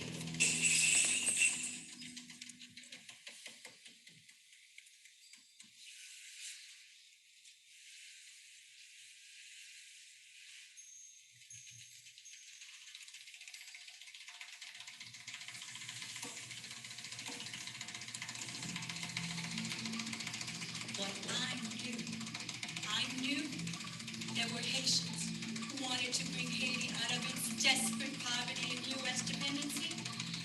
I went to Haiti ready to bring some healing by helping with the building of a Haitian justice system.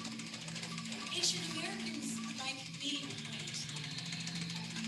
I went first to see the landscape I was bringing people into, to see exactly how we were going to do our reform work without sweating the powers that be.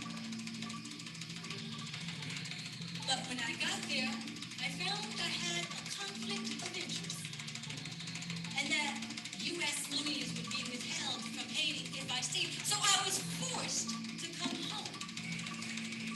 Politics, U.S. intervention, corruption, sex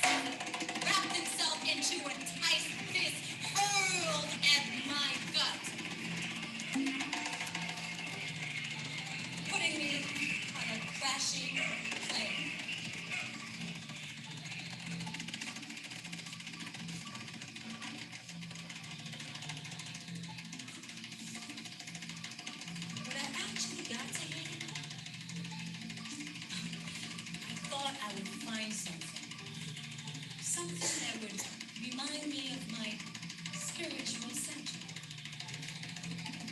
of the wisdom of my ancient Afro-Haitian ancestors. Something that would connect me, make me feel like I was home.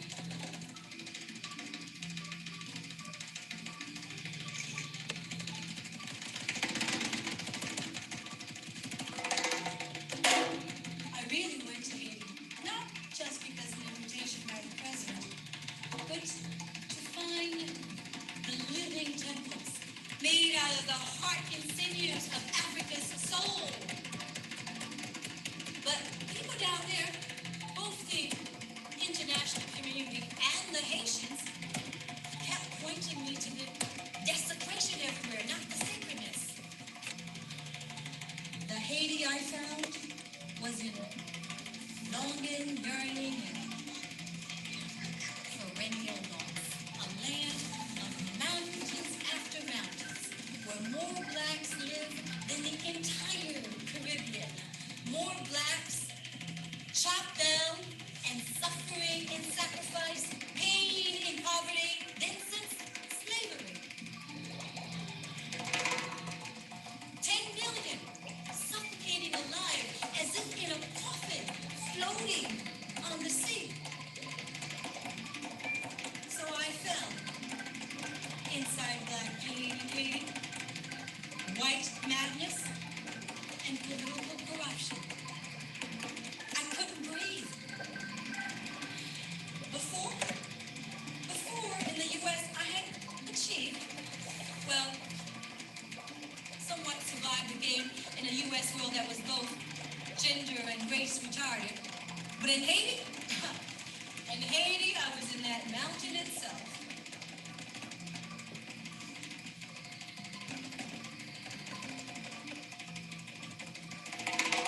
I found no reflection of myself in that Haiti's ink.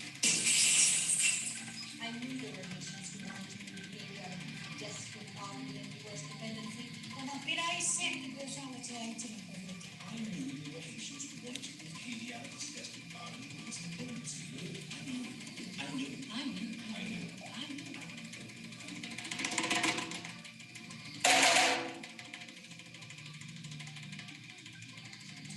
I'm home now, looking everywhere for solid ground. I'm home now, wondering how to unfold in all the ways heavy laden blindfolds. I'm home now, the wave that won't stop feeding, the migrated hours with the comic book's soul. Creating today's zombies, glued to Survivor and other reality TV shows. I'm home now. Looking to show people the reality of over 10 million people. The reality of some real survivors with nowhere to go, whose life is no game. I'm home now. Wondering how I can stop my own forced landing. Get myself. Nothing is as frightening as the Haitian night.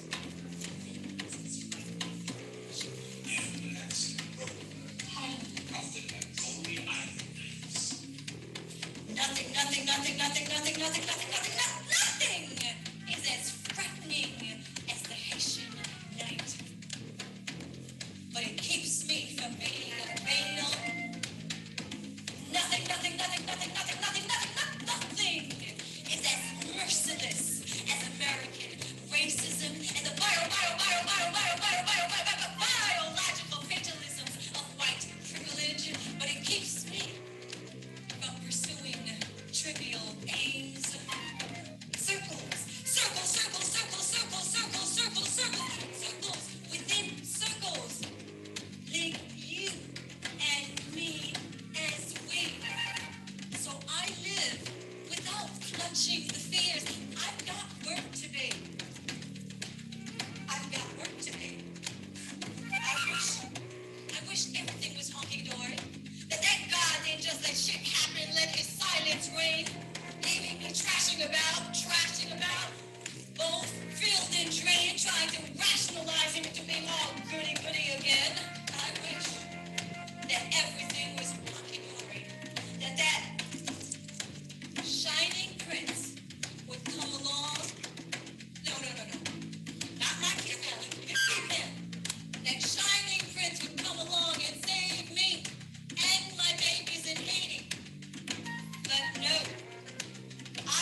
ancestors answering me, giving me my own words to become out loud. Oh, thank you. Thank you. Thank you. Oh, thank you. Oh, you know, I have no more patience anymore. I can't wait for that great atonement to get here. I've got to go. What? They said I have my own borderless seas to cross with these words. Thank you. Thank you. Thank you. Huh? I've got to let go. I've got to let go and lose all my walls. I've got to go back and back and back and back and back and back and back.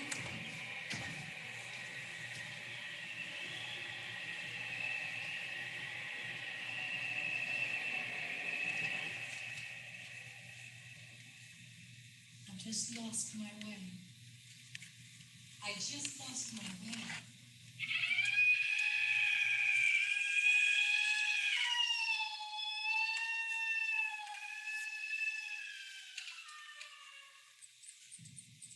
I just lost my way. I had it once when I didn't know any better. My earliest memories, if I go way back to infant times, are blank, a wall of black, like when I'm in a dreamless sleep.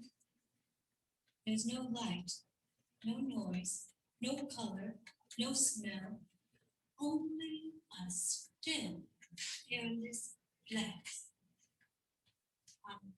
I'm there in that silent, airless emptiness, but without thoughts, without flesh, drawing one energy to another, no air in between. I cannot be sundered down through all the millennia.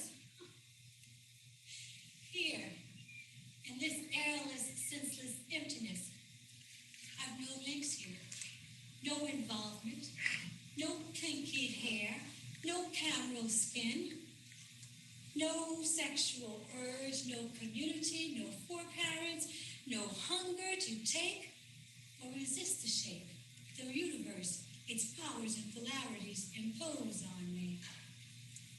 Here, in this airless, senseless emptiness, there's no torment about partisan things, no dialectic, no contrast, no reference points, no interminably long roads full of forests and tickets, and most liberating of all, no impossible dreams, that everyday struggle to overcome social injustice and inequality of opportunity. When the I who stand before you sleeps,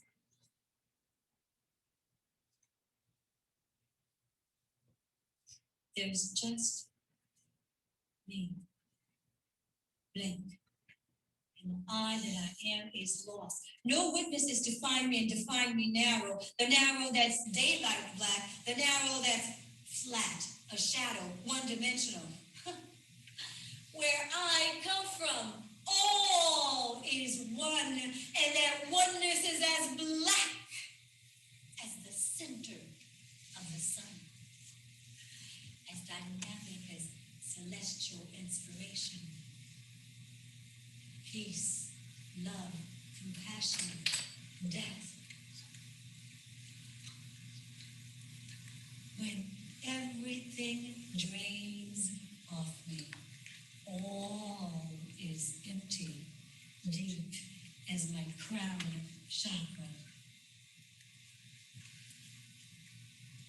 I'm learning to accept I've been lost for longer than I can know.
folks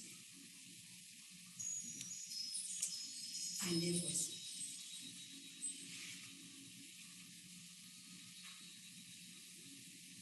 Say knowledge is the light.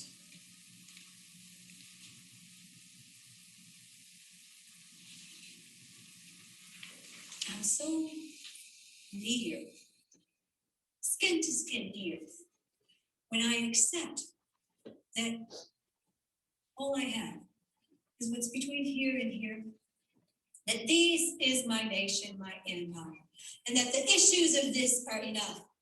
Except I live within a society where a woman is not valued.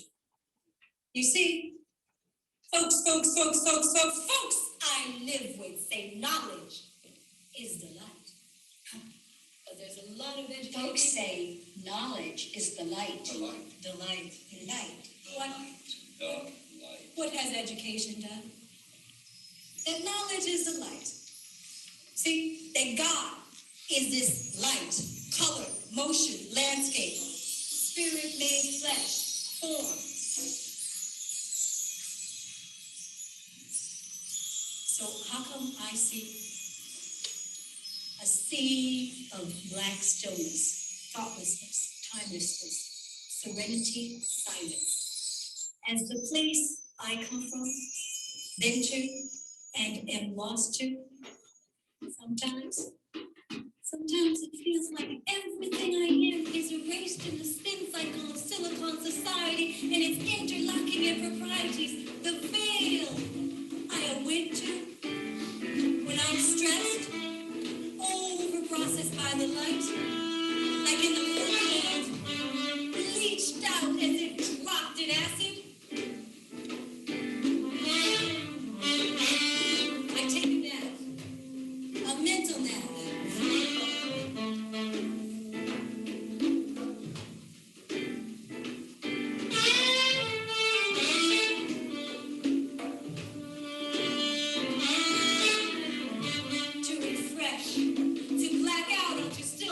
Contract to formlessness, wide, develop the heart.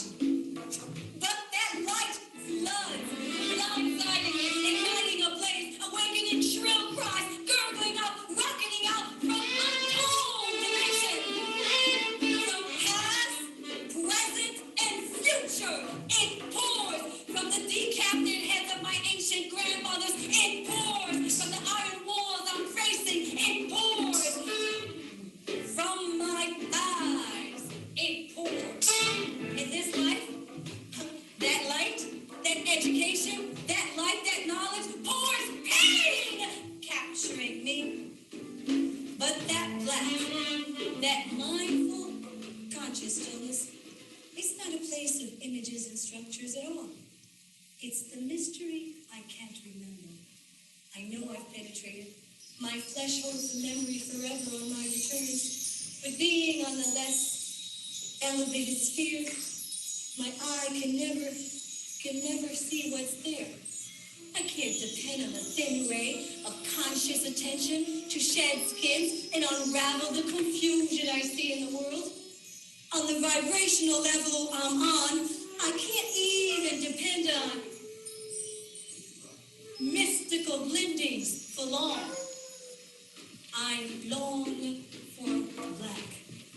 No hell is greater than this reaching for the unreachable black. I'm lost in the light's red. Listen, a light that wants me, a woman, to get with biological fatalism like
red pores, red pores, red pores. Haitians in the Dominican Republic dying, dying, dying, dying. Blacks in America dying in prison, doing unjust time, deported to do more unjust time.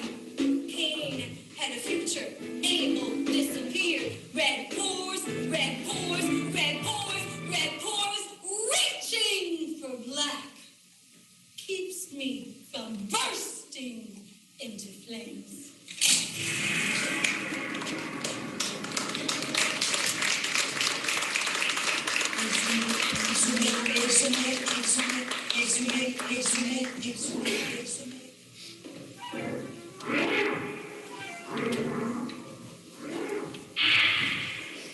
Why do I keep hearing Èzili?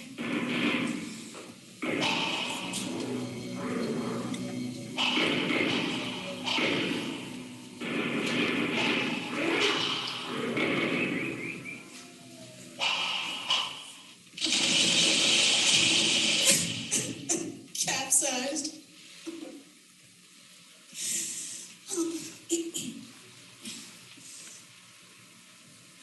I'm on one of those desperately overloaded boats, and it just capsized. Transported beyond self. No burial, I thought. The water is now in my lungs. I can't breathe. A ton of brick compresses the air out of me, blessing the world with a physical form that no longer carries my consciousness. The feeling of disassociation and a frisson goes out of my body, passing miles and miles of turbulent ocean waters.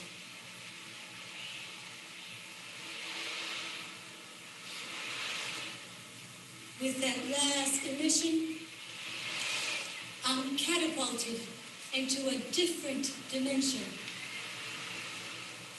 An odd, disconnected feeling engulfs me, like the echo of an empty drum just after it's been hit. The hum resounds, sending waves and waves and waves of sensation up my spine. Except there's no spine to me. My flesh is floating, and I can see sharks circling around it. I watch the sharks circle, seeing the tiny bubbles flowing from parts of me. A shark takes a bite from the abdomen, the center of my emotions, the area of my deepest meditation and most excruciating pains. But I feel nothing. I'm like a clump of rubber. The anatomically structured world collapses. I watch my body, now being devoured in pieces, reminiscent of watching my two children, Anaïs and Tijan Delto, getting killed. Two children getting killed? I don't have any children. Who's dreaming? Who's Topaz? An angry and perplexed black woman you met while you were in the asylum together. I'm having a dream belonging to a woman named Topaz. I don't know why. But now, the vessel which was her, that is now me, is being devoured into pieces as I watch. But she's no longer in a constant state of flux going around in circles. There is stillness and profound emptiness.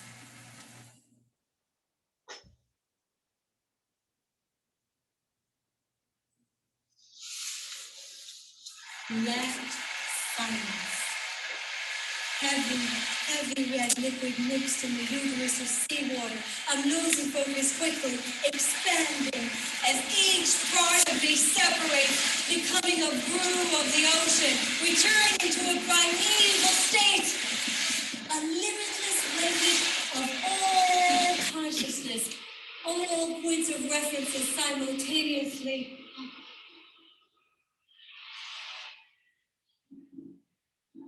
The blood is the ocean. I'm part of the shark.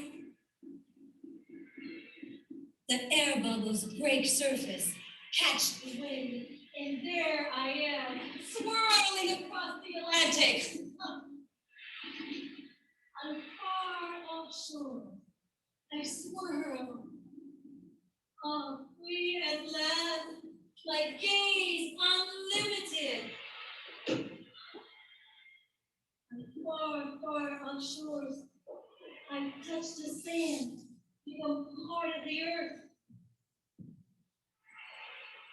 I'm no longer contained in poverty, kept leech and kindled, flattened, reduced by poverty pimps masturbating on black pain in the name of nationhood. Deeper and deeper I sink, trying to see the bottom, hoping to see the thousands of others there. Just then appeared the blood of 30,000 Haitians. Massacred the Jamaican Republican wall, blood that seeped down the earth's bottom, down Massacre Hill, Massacre River, and into this ocean, sharing with me this everlasting destiny. I ask to know, to find until not that you're in unity. The ancestors are in this body of water. Oh, just as I was there, trying to touch them, just as I was there, I was no longer there anymore. Like always, what's beneath my skull cap can't hold on to certainty for long. So just as I was about to touch them, they're not there anymore. I'm with the wind, the flower, the tree, the North Star.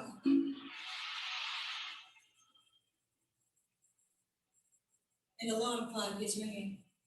I want to stay in this place of silence,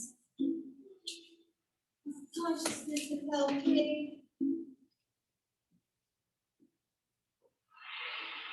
But the ringing outside continues calling me.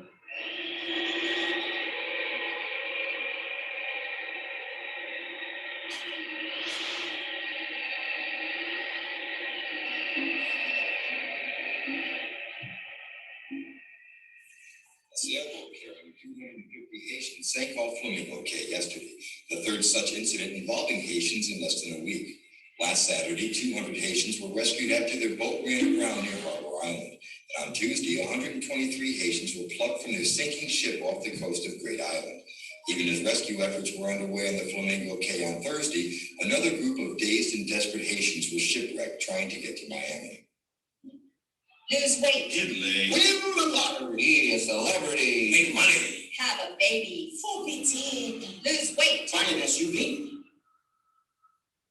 That window out there, those yesterday's morning winds in here, lifting the muddy moments in my life.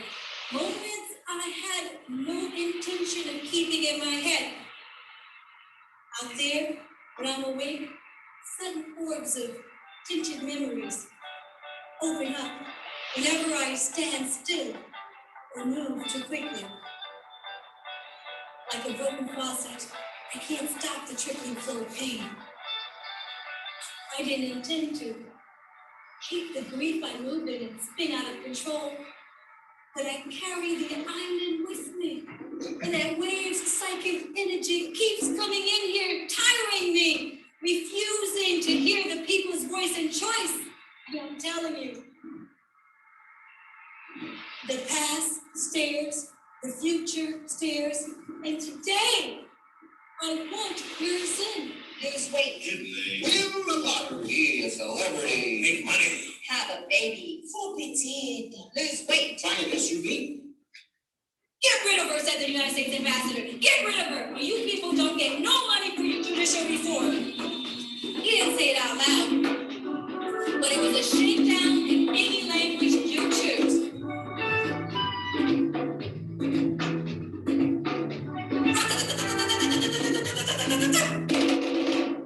Give me your dignity or you don't get paid. No money, no approval, no lottery ticket, so you have to lose weight. Win the lottery, be a celebrity, make money, Have a baby, form a team, lose weight. finance your feet.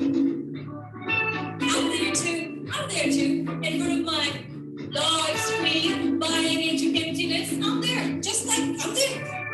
Except something's wrong with me. Something's wrong with me.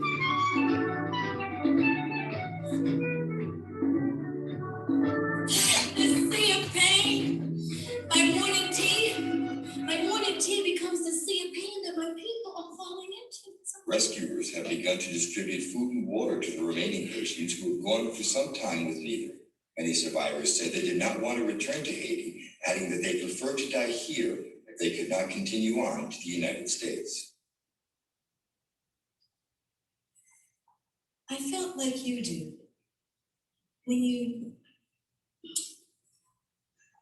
I just want to stop hearing these things. Is there a class I can take to stop hearing it?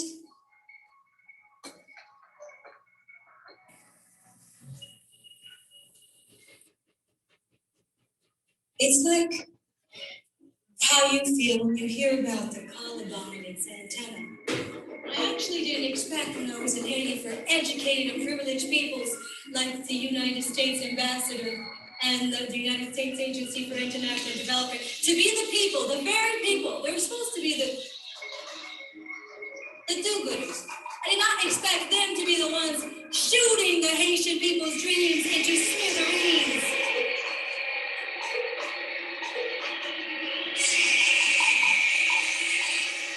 Listen, that wail, it's from a woman who has just lost her child.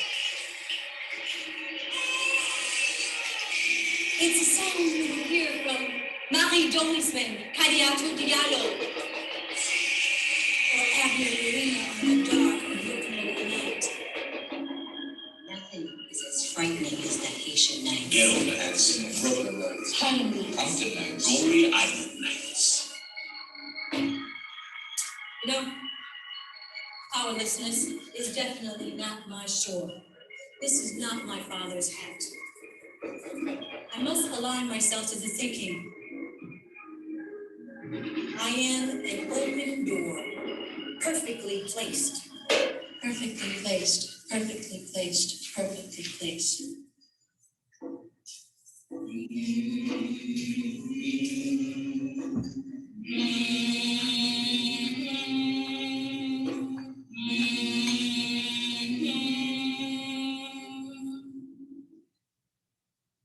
Too many have died already, said one survivor. We want to go to Miami.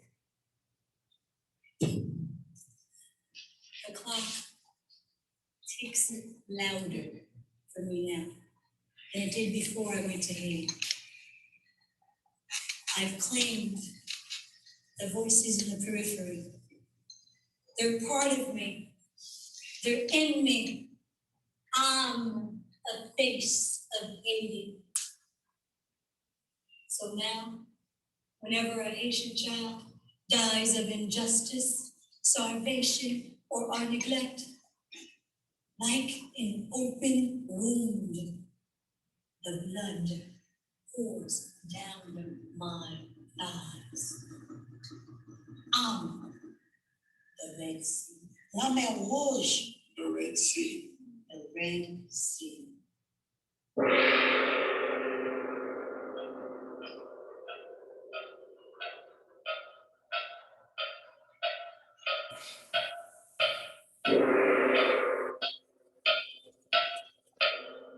The blood bubbling between my thighs remind me of my connection to cycles, of how desperately scared I am that someday I'll wake up and find I was supposed to do something, seize some opportunity, give birth to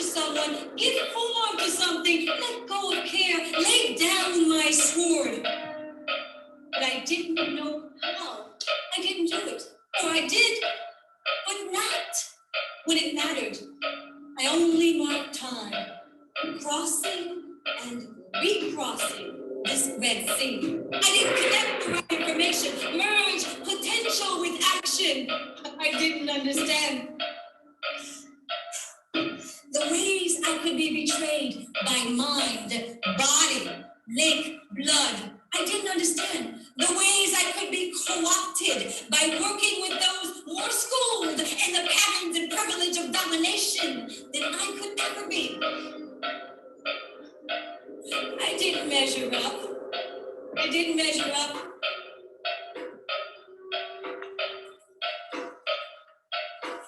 To ambitions I haul around with me every day, but can't articulate. To visions I have, but can only see in hindsight. To whatever function I'm here for.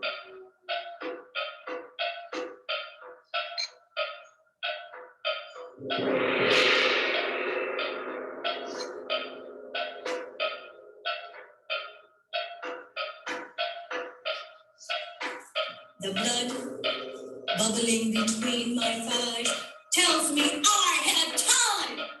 Time for children, time for giving shape to what I see in the mist. Time for planting and maybe for harvesting too.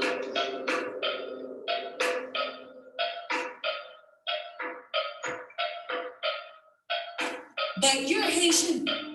And honey, you've had 300 years of slavery and 200 years of containment and poverty. Don't you know that?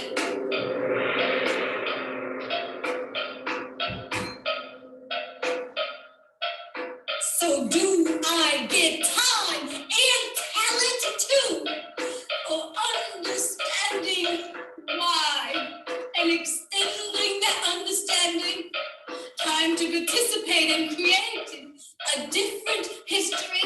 Time to undo the web of social construct, the sterile lump of derivative knowledge, the dead weight of abstractness. Time to work out the meaning of the battle waging in my head, a battle undaunted by the ephemeral evil vapors of economic worries and political vexation. Time. Do I get time?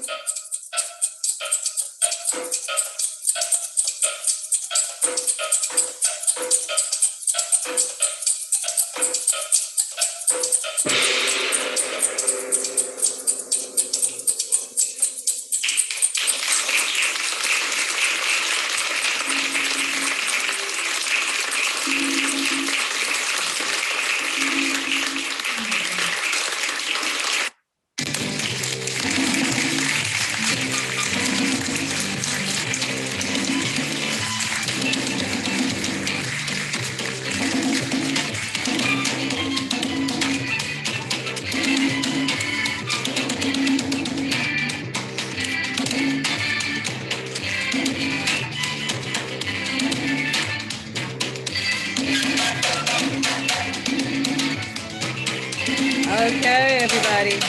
Now I just gotta find where that link is and stop it. Give me a second. Mike, you still with us?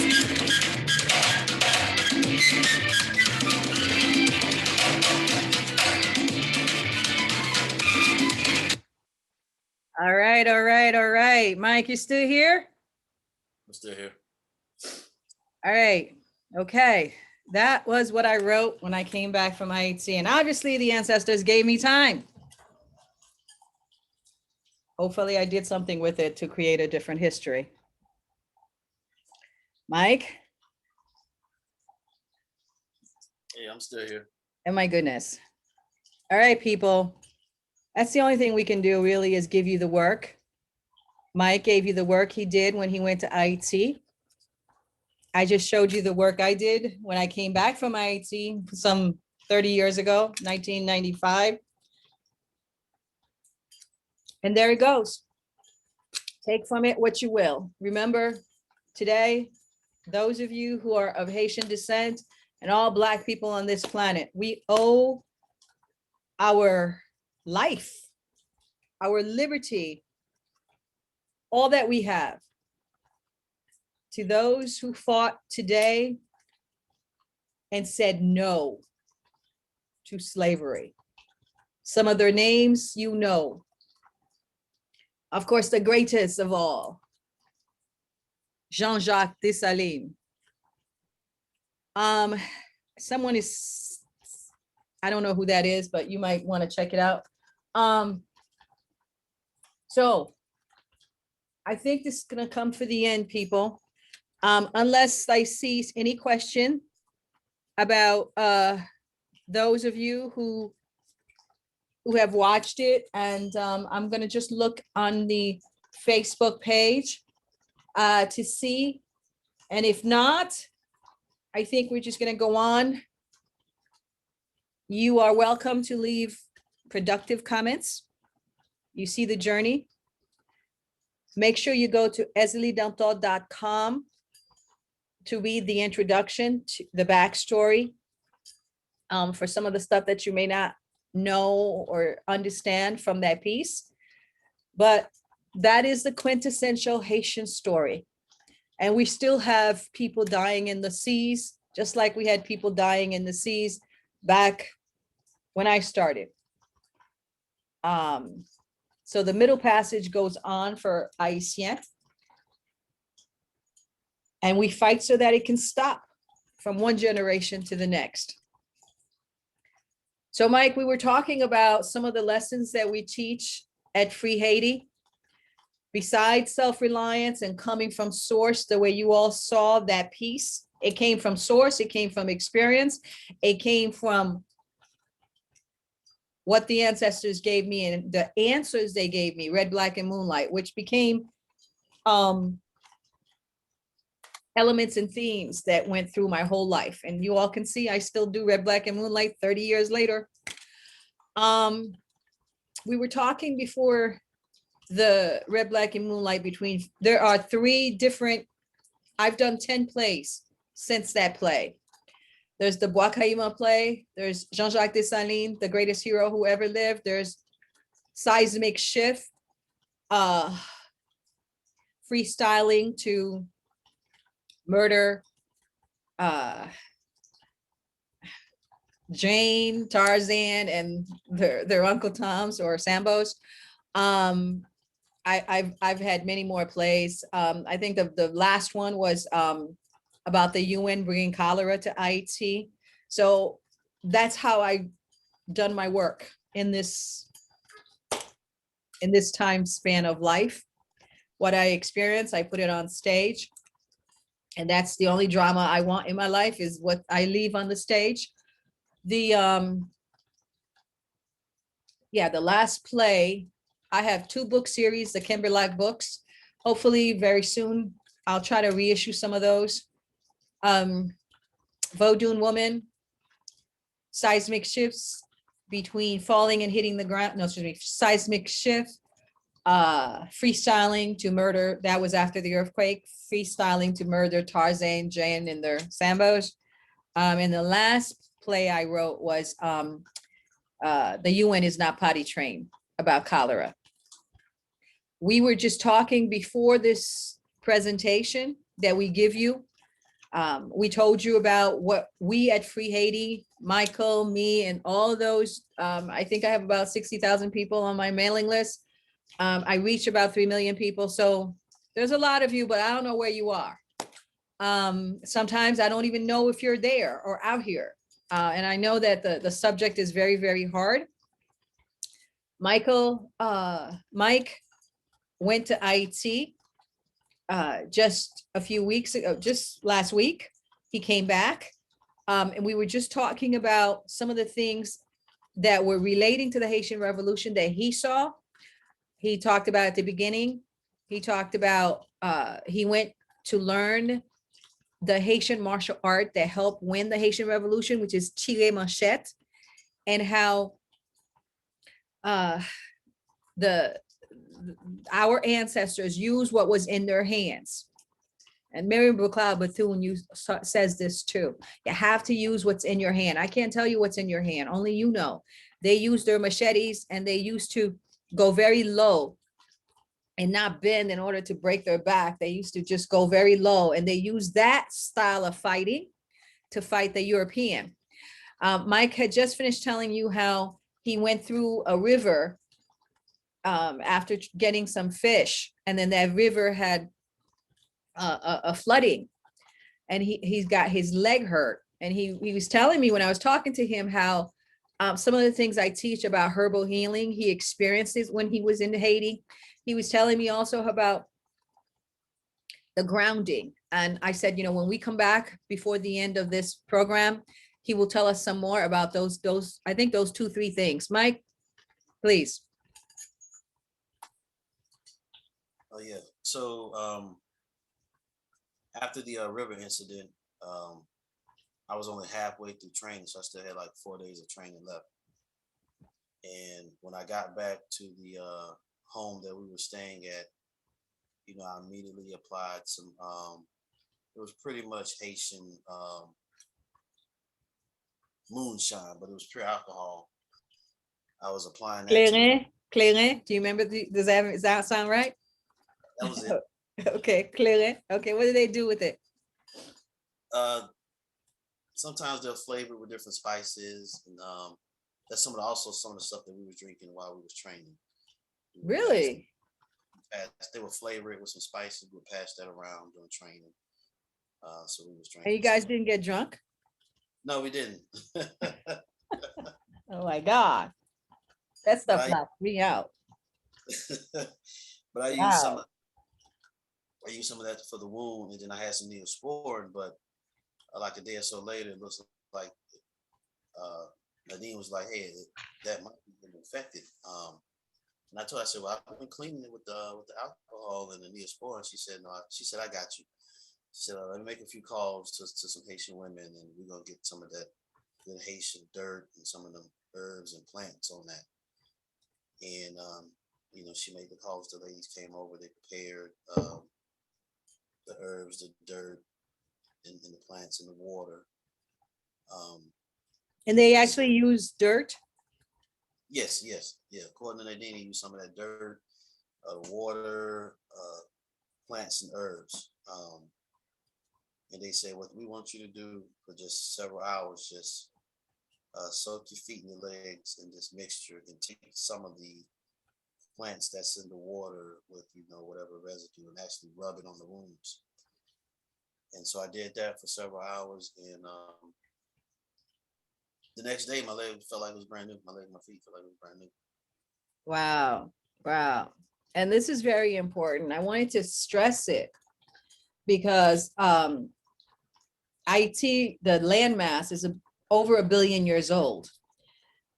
Although now we're being contaminated by these Europeans coming in there and leaving all of their plastic and other sort of lifestyle garbage.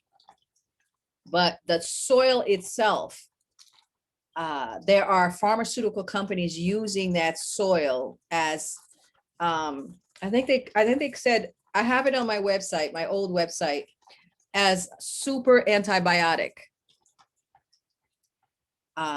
So that's what it is. You know, a lot of the things that people don't understand how we survive, and what we do with that dirt. And of course we have mountains of iridium, and iridium is that remains of an asteroid, and it has healing properties. Some people take it for when they have cancer, for getting rid of tumors. So I wanted to highlight that experience you had with the women when you fell in the river and hurt your leg, and how that is a really nice story. I love that story. And the last story we're going to tell, Mike, is grounding, right? Right. And what is that? What does that mean? Because it's really important now, because we have this COVID raging, that we understand that we are part of nature, and nature has ways of healing us. In addition to everything else you need to do in terms of, you know, what you put in your body and your mind, your soul. how is that? How was you were saying before how when you were doing the machete, you guys were barefoot? Yeah, we did train barefoot. Mm-hmm. Barefoot. And you think that's a way of grounding, right? Right. It's definitely a way of grounding. You can definitely feel the energy in the dirt, in the earth. And every night when we came back from training, Nadine, she would always make it a point to, she was like, hey guys, don't forget, when you get up in the morning, she was like, go out in that icy end sunrise and just soak up that sun. And she was like, barefoot. She was always stressing, just barefoot, especially when, some of the days we might have been sore. I thought one of the guys, he actually got sick. But she was very adamant about, nature. That's right. That's right. So we are coming to an end, people. Mike, give a summary of what you think we just went through just now, from the beginning to the end, in terms of Haitian lessons. For me, in my experience being there, I could say that I came back with I already had respect for Haitian people, but I came back with a more newfound and amplified respect. One of the things just visually that I learned from being there is the Haitian people and their resolve. That no matter what conditions they find themselves in, especially due to no fault of their own, that they were making a way. They were making a way, and when I was there, from what I could tell, it wasn't a whole lot of. They didn't have an attitude of being downtrodden and complaining. There was still a energy and a sense of pride and festivity, even though they know, as far as globally, what's been done to them and what they continue to go through, and also that generosity,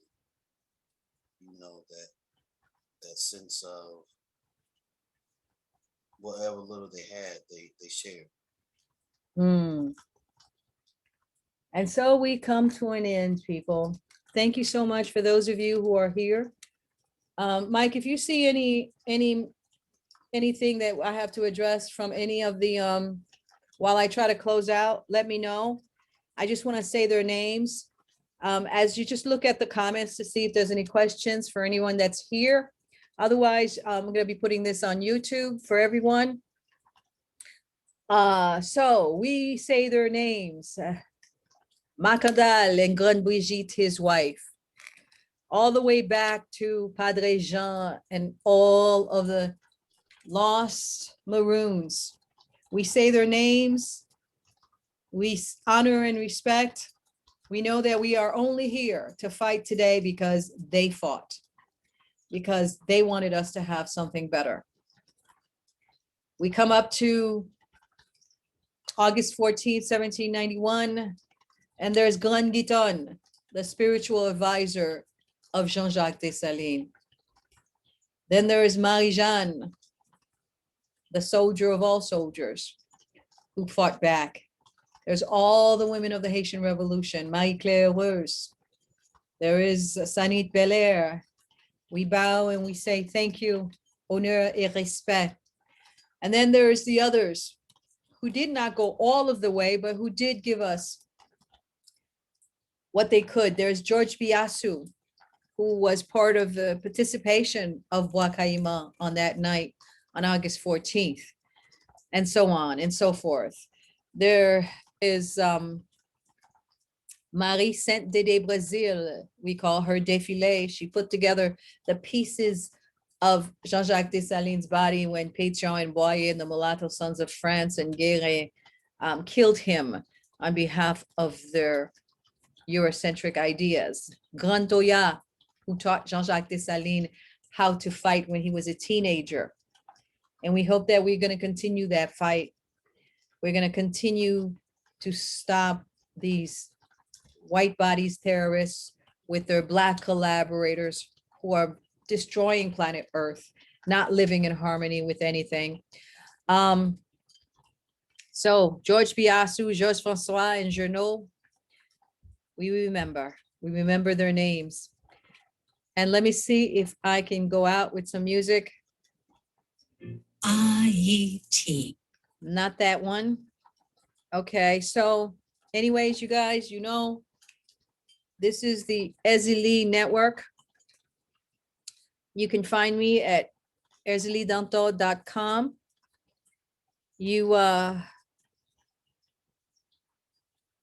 I'm trying to get back to the Zoom. Okay. Anyways, you can find me at ezilidanto.com. If you want to make a donation to the work, you know how to do that. Just go to ezilidanto.com and there's a donation page. If you want to become part of the Èzili network newsletter, just send an email to my email address at erzilidanto@yahoo.com and put Èzili newsletter, and we'll put you on the newsletter. You all know that you cannot put confidence in social media. They come and go as they please. So all of that. Final words, Mike? I just want to say that I guess that spirit never left the Haitian people, because when I was there, even though some might have thought I was from Haiti, and even when they, we had conversations about me, being from America or Atlanta, they still had a sense of looking at me as a brother. Mm. And it was almost like an instant kinship.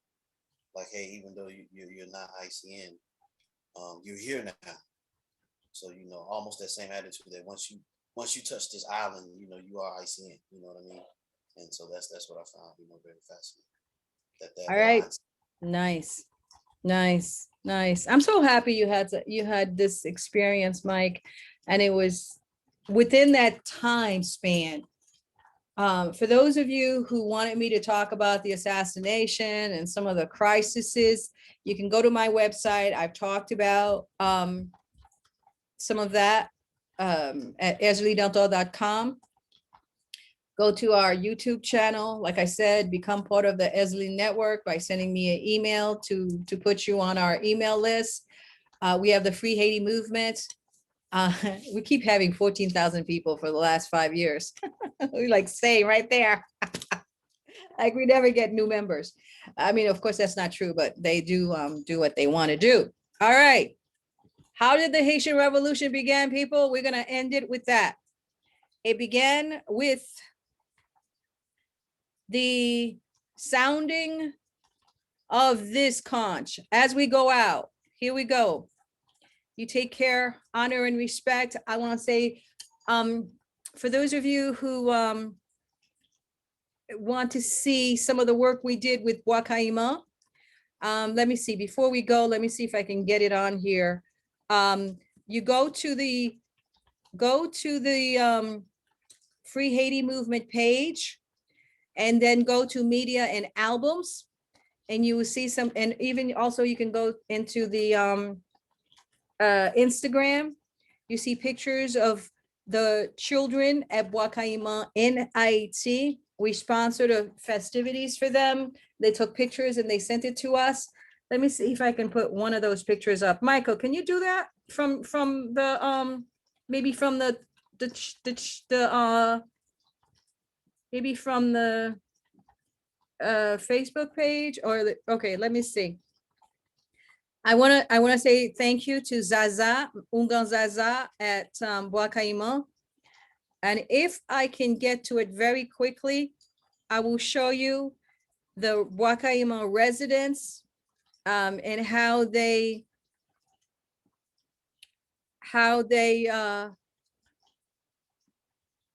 let's see if I can do it. How they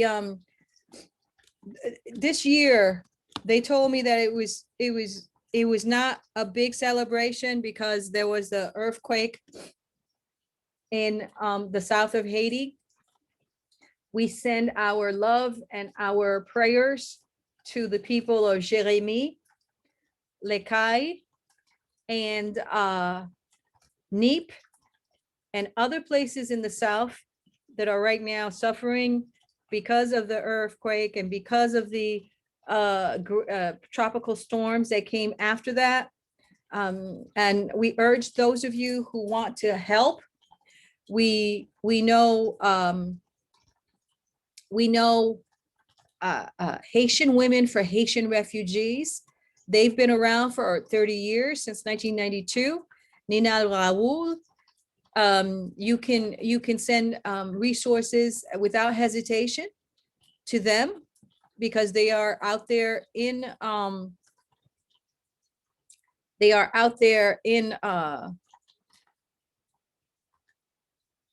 southern Haiti, helping the people. And so for the earthquake of August 14th, if you want to help and you have some resources and you want to make sure it gets to the people that needs that help, we recommend you send to Nina Raoul's organization, which is Haitian Women for Refugees. They're in Brooklyn, and that is what you can do. This is our Free Haiti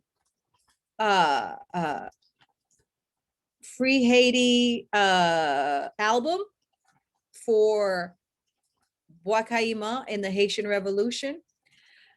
I really like some of these pictures. This one says, "I came from the sun. You cannot burn me." I want to go down through that album. You can see, if you go, it really just reflects what's been going on with regards to the work we've been doing for Bois-Caïman. You see, this is Unga Zaza, and see, he's wearing the same shirt that I'm wearing. Honoring the ancestors, wearing ZiliD designs. You all can, of course, purchase your own. I have no more smalls, but I've got some other sizes that's available. These are the children of Bois-Caïman. This was yesterday, and they sent me these pictures, and they sent me a whole other stuff I have not even opened and got to, but they sent me video messages. I'm going to be putting those on this album in the next 2-3 days. For those of you who are interested in the Haitian Revolution, the people who are living in the location where that revolution started in the north of Haiti, these are the children there. We help sponsor a little festivities for them so that they can celebrate, eat some good Haitian food. And that's what we did this year. We sent them some t-shirts. And then, this is who you can find some of these pictures, and some of these are the very same place where that revolution started. As you can see, they're all wearing ZiliD designs. Get yours to honor the ancestors. And there they are, the residents and people of Bois-Caïman. And this is the work of Unga Zaza. So, it doesn't have to be something big, people. Just giving someone connection to who they are and what they are, and some pride is very, very important. I leave you with this. This is the sound that began the Haitian Revolution. If it plays, it's a conch. And I say, thank you so much. Honor and respect. Remember Bookman's prayer. Until hopefully next year, we'll do this again. The next Free Haiti movement teach-in is going to be September 20th to October 17th for the greatest hero who ever lived, Jean-Jacques Dessalines. After that, we're going to do Vertier, and then the Haitian Revolution, and so on. Thank you very much. Mike, thank you so much for being here. Take care, everybody. Honor and respect.